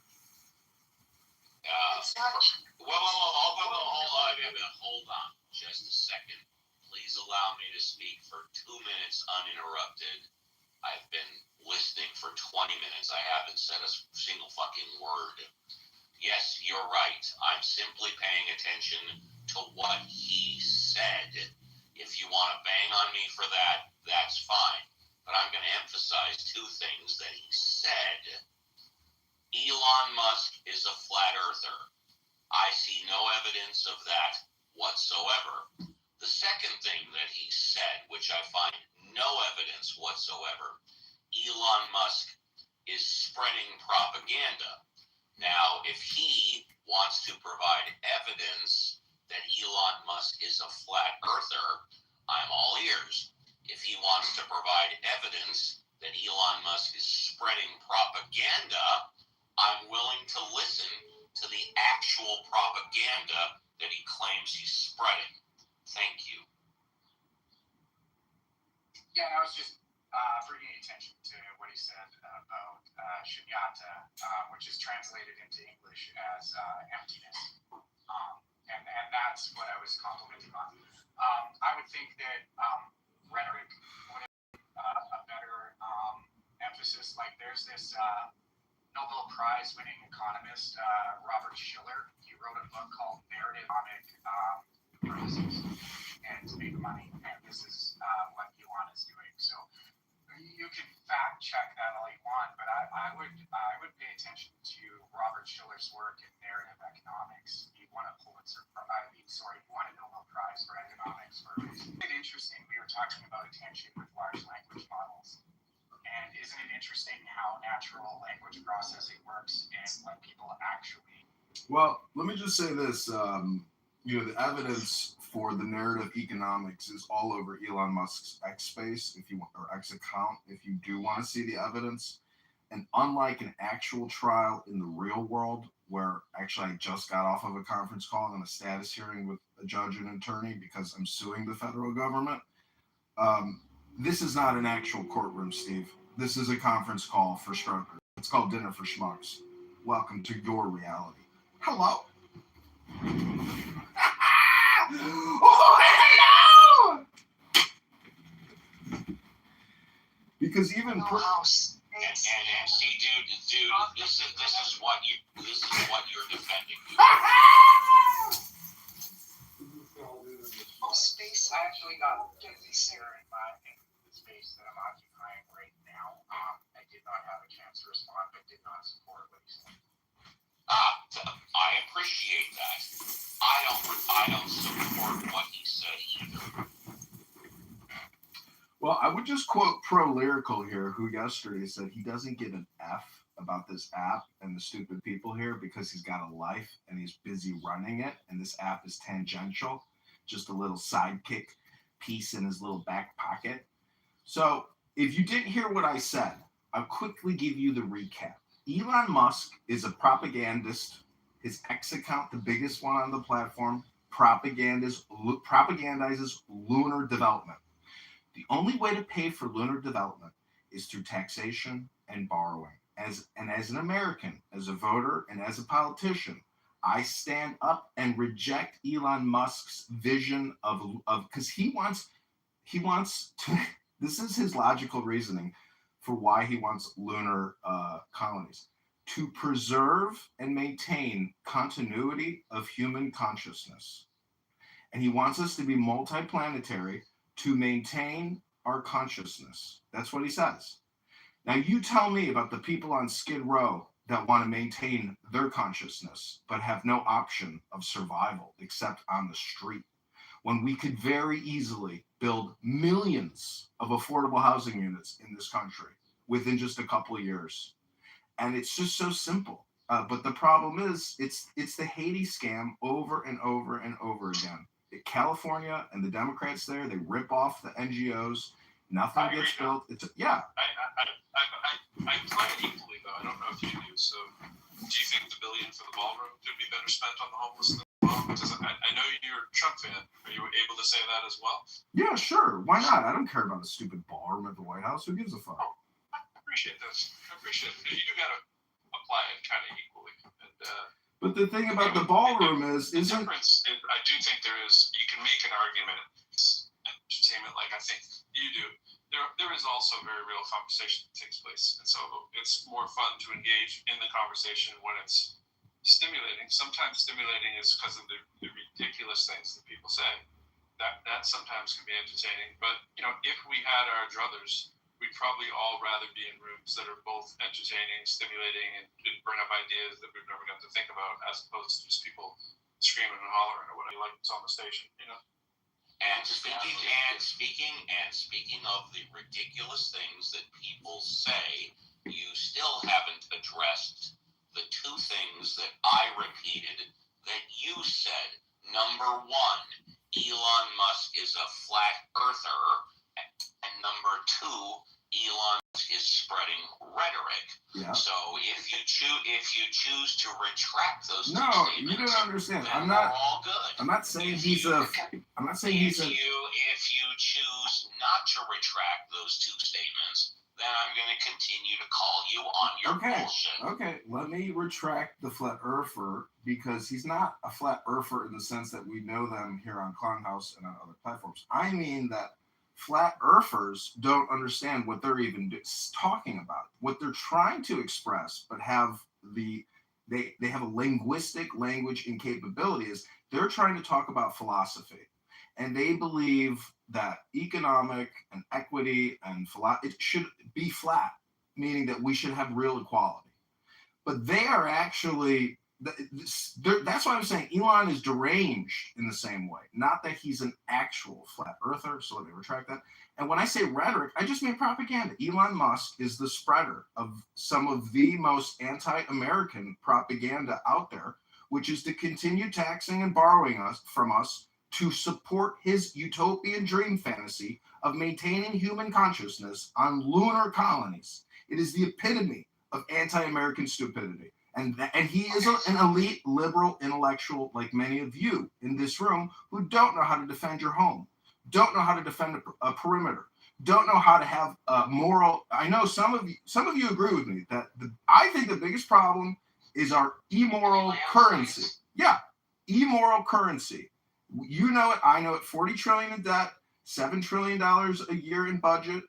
It's outrageous. I land. Thank you, John. Yeah, so you've got a lot of outrage at Elon for things like that. You have outrage for spending taxpayer money on the moon, on a lot of things like that. And and when asked about the ballroom, you don't care about that. Yeah, you don't care about that.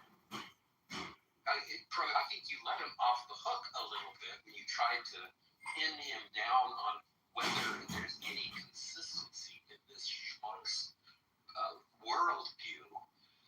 He's a Trumpy, for God's sake. He's sitting here decrying Elon Musk wasting taxpayer money.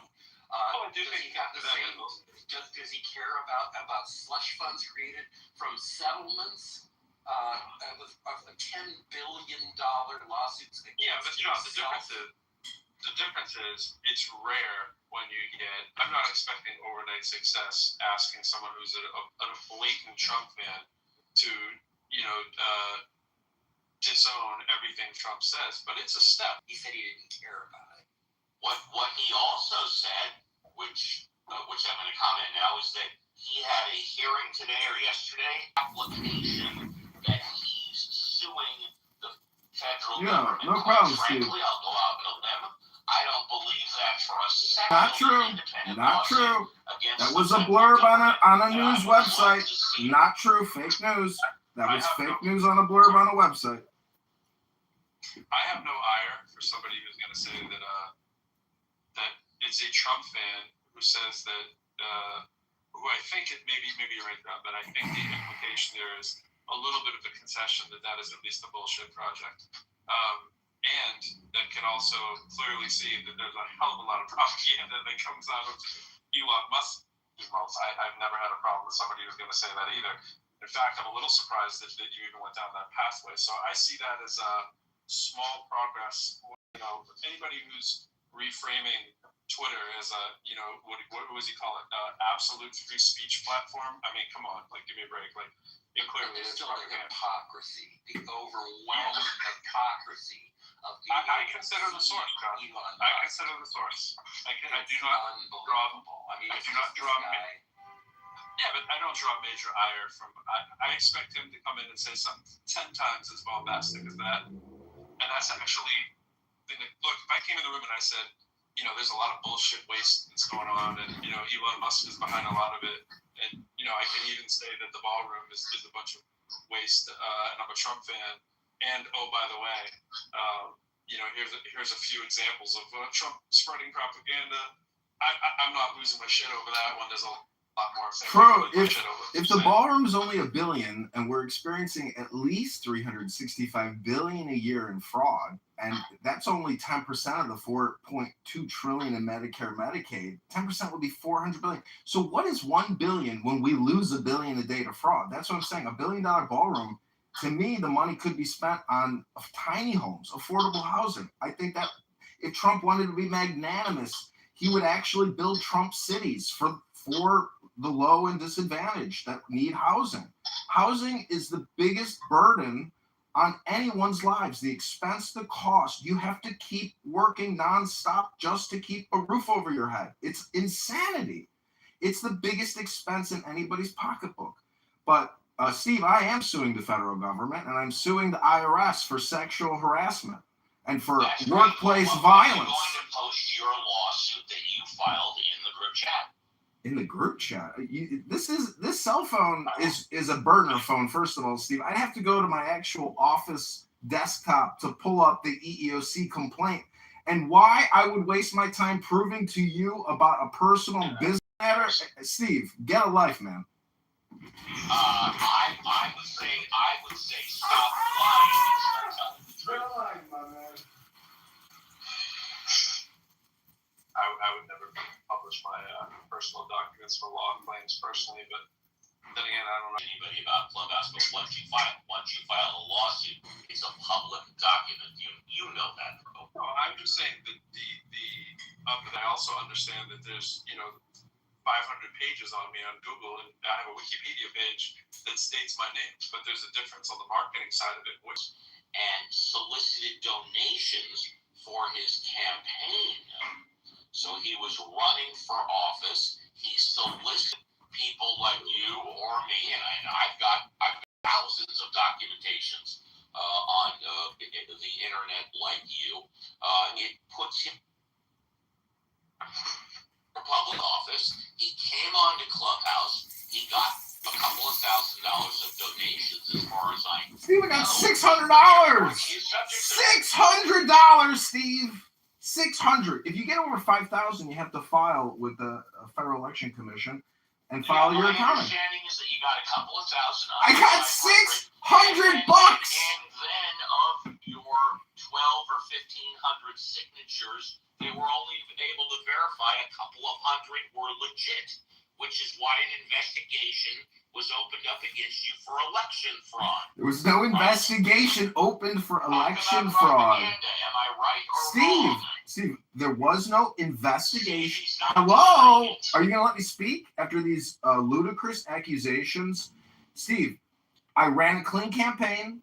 I didn't forge any signatures. I raised $600 to run for Congress, and I caused a panic for Darren LaHood in the 16th District, a well-known and powerful Republican congressman.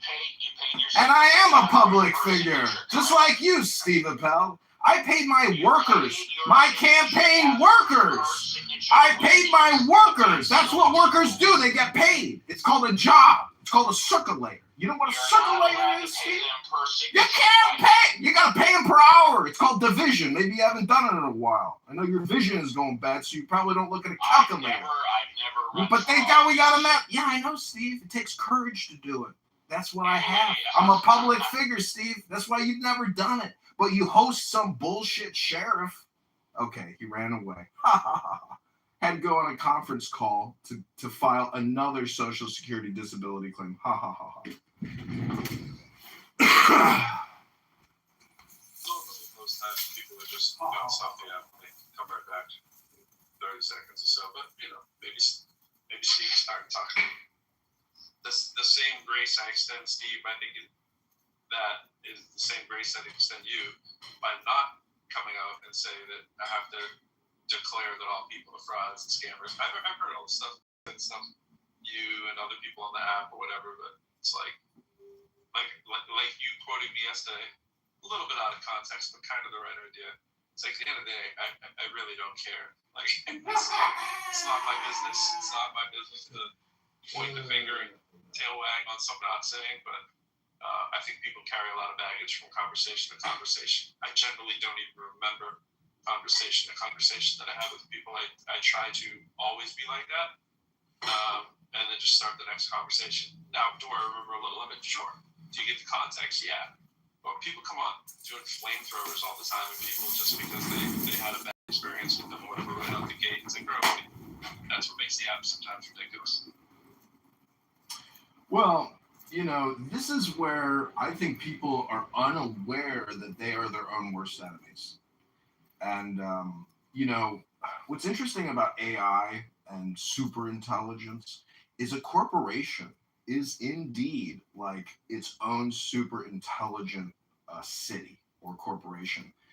And this app is a corporation, and people plug into the corporation to have all this communication, to generate data, to generate revenue. But it's still a corporation. So in a way, this is like the corporation of the future where nobody gets paid to come to work. So, we are. We're volunteers, so to say. Yeah, we're volunteers, but you could look at it as like employees and not volunteers, because technically people come here with the attitude of an employee. And as you just witnessed, Steve, who works in the legal profession, for him, his kick is to come here and get to play the judge or an attorney, because he's not an attorney. He's a paralegal. Unpaid, though. Unpaid, but it's work. Because it's just your time. Where you spend your time is your work. The creation and the creative value you bring. So, in many ways, Clubhouse is like the empty space. Space is like a corporation as well. And the thing to me, which is so amazing, is if you study astrology and tarot and occult sciences or occult philosophy, especially with the zodiac and planets, most people I'm actually looking at the moon now in my backyard with a telescope. And when you spend time looking at a moon, and then you start thinking about the concepts attached to the moon, it's interesting. And not a lot of people, your average everyday person, doesn't have the time or the desire to maybe explore that content, which is just there. But it's just crazy that people will spend their whole lives and never contemplate what the fuck Saturn means, or what Jupiter means, or Mars, or Mercury, or Venus. I mean, do you like astrology, Miss? Look at it, right? Do you like astrology, Miss Nancy? Oh yeah, I do. Because to me, those are. I don't necessarily mean like physical astronomy. I'm talking about the subjective, not the objective. And so I was going to try to bridge. I was going to try to bridge with Steve and say, listen, Steve, I'm playing devil's advocate here. I do side with you with regards to science and objectivity, because to poo-poo SpaceX and what they do is ridiculous, because honestly, it's fucking impressive and it's amazing. But building a tiny home for somebody on Figueroa Street you know, in in downtown Los Angeles. Like, that's also amazing. Everything is amazing. But the thing to me is priorities. Lunar terraforming is not the priority of America. And it never should be and never will be. But that's what Elon Musk says it should be. And that narrative farming, that content farming, it actually flows to federal dollars, tens of billions of dollars that Elon wants to get, because the truth is almost all profit is derived and created at the federal level. At $7 trillion a year, there's not a major corporation that does not receive tens of billions of dollars. And the big beautiful bill, the top corporation is Apple. They're getting a $70 billion a year tax credit. $70 billion. They don't need it. But what it is that means they don't have to pay taxes. They do not have to pay taxes. But at the individual level, when you file your federal income tax, you're paying a lot in taxes individually. Why is the individual supporting the government, but the biggest corporations aren't? What? Is it all the lobbying? It's got to be. So, anyways, I'm just saying that we need a serious corporate tax reform in this country. We cannot continue supporting the government on the backs of the workers. It's got to, the liability has to transfer back to the mega corporations, the Fortune 500. If you don't think that that is not one of the biggest problems, and you've never talked about it, or you don't talk with people that do talk about it, I mean, to me, the issue is always tax reform. It's not ideological propaganda and polarized ideology. It is tax reform. That's the mega issue, in my opinion. It's the issue. It's always ever present. Everyone has so many accounts on this app. Is it you? Yeah, it's me. Oh, wow. But that's also work and effort. You do more work than we do. We have maybe 1-2 houses, that's it. But you're actually working on it that you get people there. Yeah? And you have a lot of accounts. It's not heavy lifting, it's pushing a button. I don't know, that looks to me. Well, have you ever worked in a restaurant for 10 hours? I mean, I'm not coming home broken. I'm just curious because, why after you? And I heard a little bit of what Steve said, but I didn't understand what was going on. I ran for Congress, and I solicited money here, and people were promoting me here, and I raised a meager $600. $600. And I think my total campaign spent probably like $2,000. No, way more than that, like $4,000 or $5,000. And I had to generate signatures. And I'm accused by my opponent. Now, no, it's not the election commission. It is my opponent, who I have accused of fraud. He accused me of fraud, but I accused him of fraud 1,000 times. So I'm not that upset that I'm accused of fraud, because I've accused him of fraud 1,000 times publicly. COVID-19 is the biggest fraud ever created in terms of legislation and HRX to create trillions of dollars in debt. So, I didn't forge any signatures. I paid employees to go out there and get me signatures in Rockford, which is in the precinct. And I think some of the people involved in the network of people, of the girl that I hired off of Craigslist, I think her boyfriend, they might have gone to a restaurant and bullshitted some of the petitions. Now, I have no way of knowing that. And they didn't do a full audit of my petitions. That experience is invaluable. That experience is invaluable. Not many people in their lives will ever experience that. Congress for real. Yeah. Yeah. Start to finish. I never met somebody running for Congress sitting here on the app. Yeah, I ran it start to finish. That was my second campaign. My first campaign was to run for committee person, which is a know-nothing, unpaid position within the party. And that was my first experience with lawsuits. There's a quasi-election court that every candidate goes through with regards to petitions and challenges to your signatures. And now I'm running for mayor of Chicago. The interesting thing about... You wanted to be a mayor from Chicago? Yeah, I'm a resident of Chicago, and I'm running for mayor in Chicago. And The most interesting thing that I have discovered. When you are accused of fraud, can you then become a mayor? Of course. Like Trump. Well, you got to understand, fraud on the internet is just online rhetoric, banter, and defamation and slander. It's to defame an individual.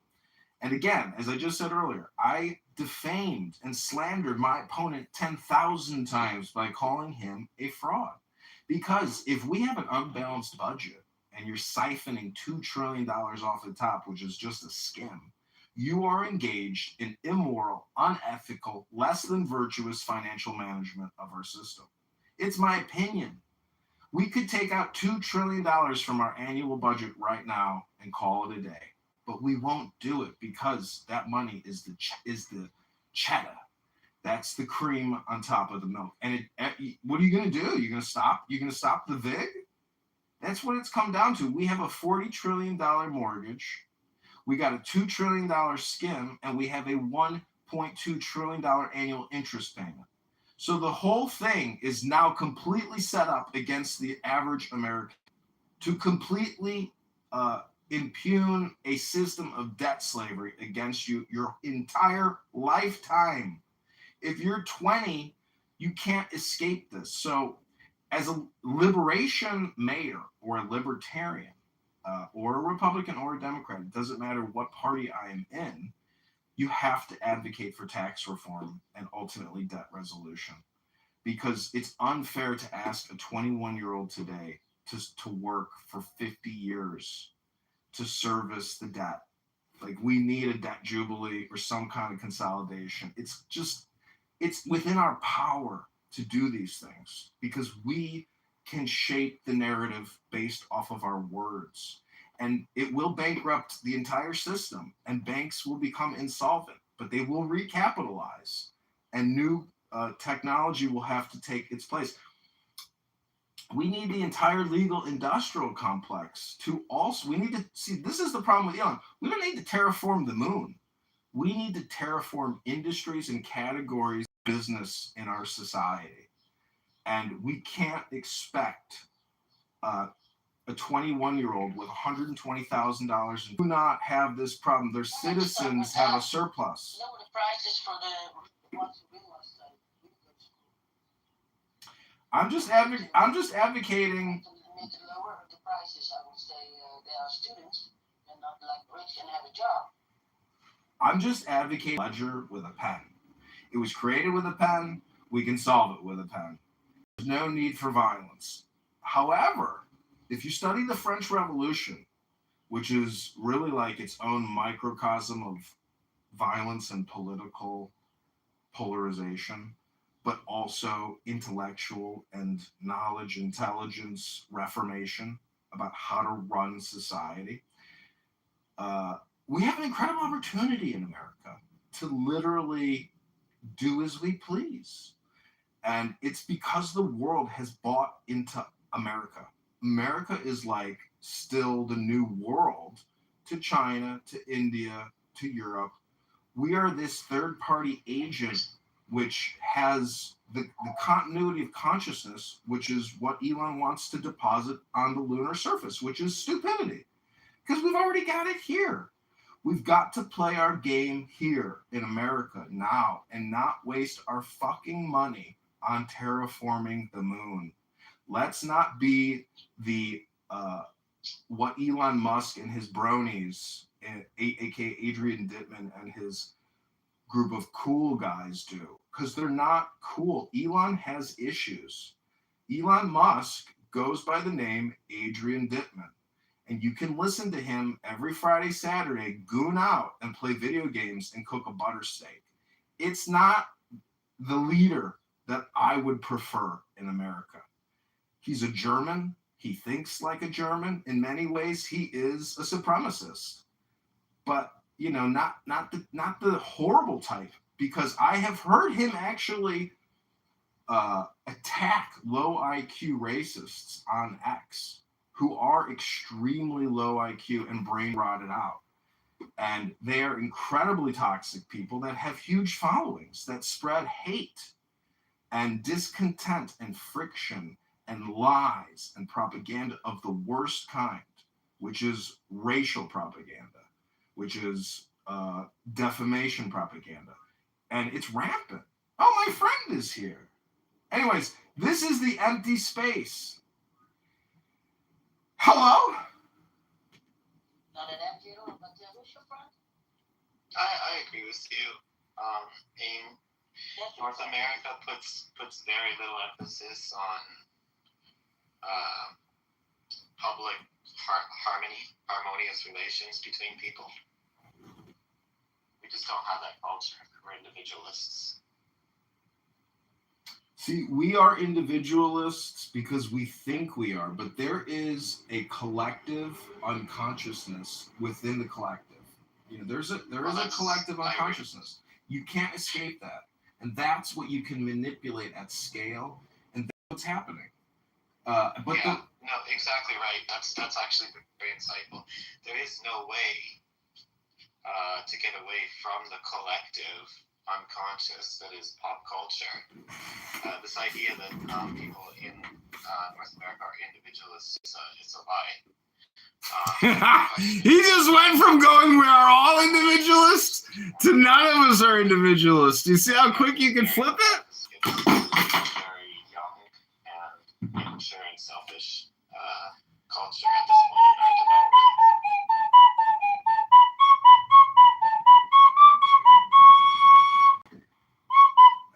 Well, you know, I play music. I consider myself a musician, a politician, and a magician, amongst other things. But to me, being a musician is really the most fun because I think that there is a challenge that everyone individually has to face, which is how do I maintain intelligence, knowledge, and equilibrium to engage in some type of profitable trade? Because that little book I have, The Virtue of Selfishness, is all about altruism versus egoism. And you need a healthy balance. The healthy balance is really what you could call the middle pillar of strength. You know, Can you split the difference between altruism and what was it? The two that you mentioned, altruism and. This is why I read books, my friend. Egoism. What's the difference? Like, can you kind of define and split? Yeah. Altruism is sacrificing self for others, which is truly wealth redistribution. And that's what we are a socialist, communist, state-run, capital-controlled economy. And egoism is essentially, I think, just a concept, because there is no such thing as an ego. But in relation to the comparison, egoism is not necessarily self-centered narcissism. I think it's just protectivism, security. It's the intelligence of how do I optimize, survive, and in that process, help other people become productive and creative and intelligent. Why do you think people go to school? And so I'm just saying that we have a unique opportunity, I think even with Clubhouse, to actually cut the budget for public education and force people to actually document their knowledge and document their education, which is you go on YouTube and you read a book. You have now confirmed to me that you've read this book from start to finish because you filmed yourself. Prove it! Don't tell me, show me. Show me! I do want to push back. Sorry. Well, one thing I want to push back against. Bull rush. You know, when we talk about altruism or equality, these sorts of things within North America, very often we're referring to money, things like money. But I don't see that as our largest problem. People lacking money is not a problem in itself. Not exactly. I mean, it is problematic. I think the greatest difficulty that we have is crafting a high trust society. You know, if you're poor, but if you have health care, you're poor, but you feel like there is a very good chance of raising yourself all up. over Elon Musk's space. If you Media is really, we're all about outrage culture, and I think this really holds us back from developing further here in North America. You've mentioned China. China's kind of just laughing at us, though. Like, I know it's not a perfect place, but they understand the importance of at least the government trying to make a really good run at crafting a high trust society, right? We just don't have that. Yeah. Super dictators. So, like, I think just It's not all that deep. No, I think just recently we removed 200 high-ranking military personnel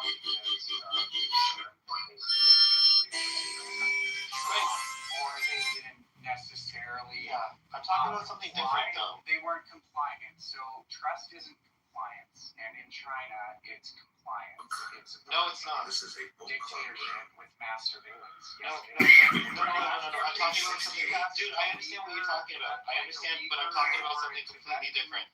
Maybe should I know, dude. I know you're. Yes. Behavioral behaviors of the populace are controlled by the top down. Okay. Yes, they are. Okay, so, dude, I'm talking about something very different. What I'm talking about is a tradition in China, Japan, and Korea. These cultures I'm very well familiar with, and it goes back to 3,500 years, even before Confucius. Right. And so what I'm talking about is if you go into a Chinese village, any place, the people who are of zero relation to the old lady, let's say the oldest lady that lives in the village, they always come and they knock on their door early in the morning on the way to elementary school. They knock on our door, even like I was saying, no relation. They say, hey, Grandma, how are you doing? Is everybody okay? Right? And in a lot of these old villages, the houses are built in circles. They're like circular apartments. And everybody watches over each other. There's a very, very strong sense of community. And the Chinese developed this, right? And the reason they developed it, as you probably know, dude, is that they have very dense population structure. The population density is very, very tight. And it creates a sense of community. What we have, and I feel that we want this in North America on a subconscious level. No. Okay, it's nothing to do. I know there's a lot of corruption in the Chinese government. I would never argue against. No, I'm not I know talking that there's control corruption. I'm talking about watching. You mentioned watching. Everyone's watching everybody, and there's a control. No, it's not like that. It's a different thing. It's a concern. There's a difference between control. My Tibetan friends have a much different lived experience than what you're. Sure. I'm not. It's not different. Because in Tibet, or anyone protesting in Hong Kong, they have a much different lived experience. No, but the people in Hong Kong, look. My family's lived in Hong Kong for 40 years, bro. I'll give you an example from Hong Kong. I'm talking about during the protest. I'm talking about something completely different, dude. No, I understand. I'm talking about from the ground up. Reality with your little. I'm not ignoring. I'm not ignoring what you're saying, dude. I know these problems exist. I'm not talking about government control. I'm talking about a ground up thing. So you mentioned Hong Kong. In Hong Kong, they have these massive buildings where 3,000 people live. Danchi, right? And these danchi, on the first floor, you have very cheap, when the businessmen, when they get ready to go off to work, you can go down to the first floor and everybody there in the morning has a coffee, Hong Kong coffee, buns, and it's quite cheap, and everybody it's not socialism, but it is a very strong communal feeling, right? You say, I live in this apartment, and everybody kind of knows one another. What my whole point is that I'm getting to is that you had mentioned government control in China trying to oppress people, and I completely agree with that. But what we have here in North America is, I feel on a subconscious level, people want this communal feeling. It's natural for all human beings to want this sort of high trust society. Because we have go together. There are two ways of thinking about the same thing, or shall we say two dimensions of the same thing. Just like length and breadth.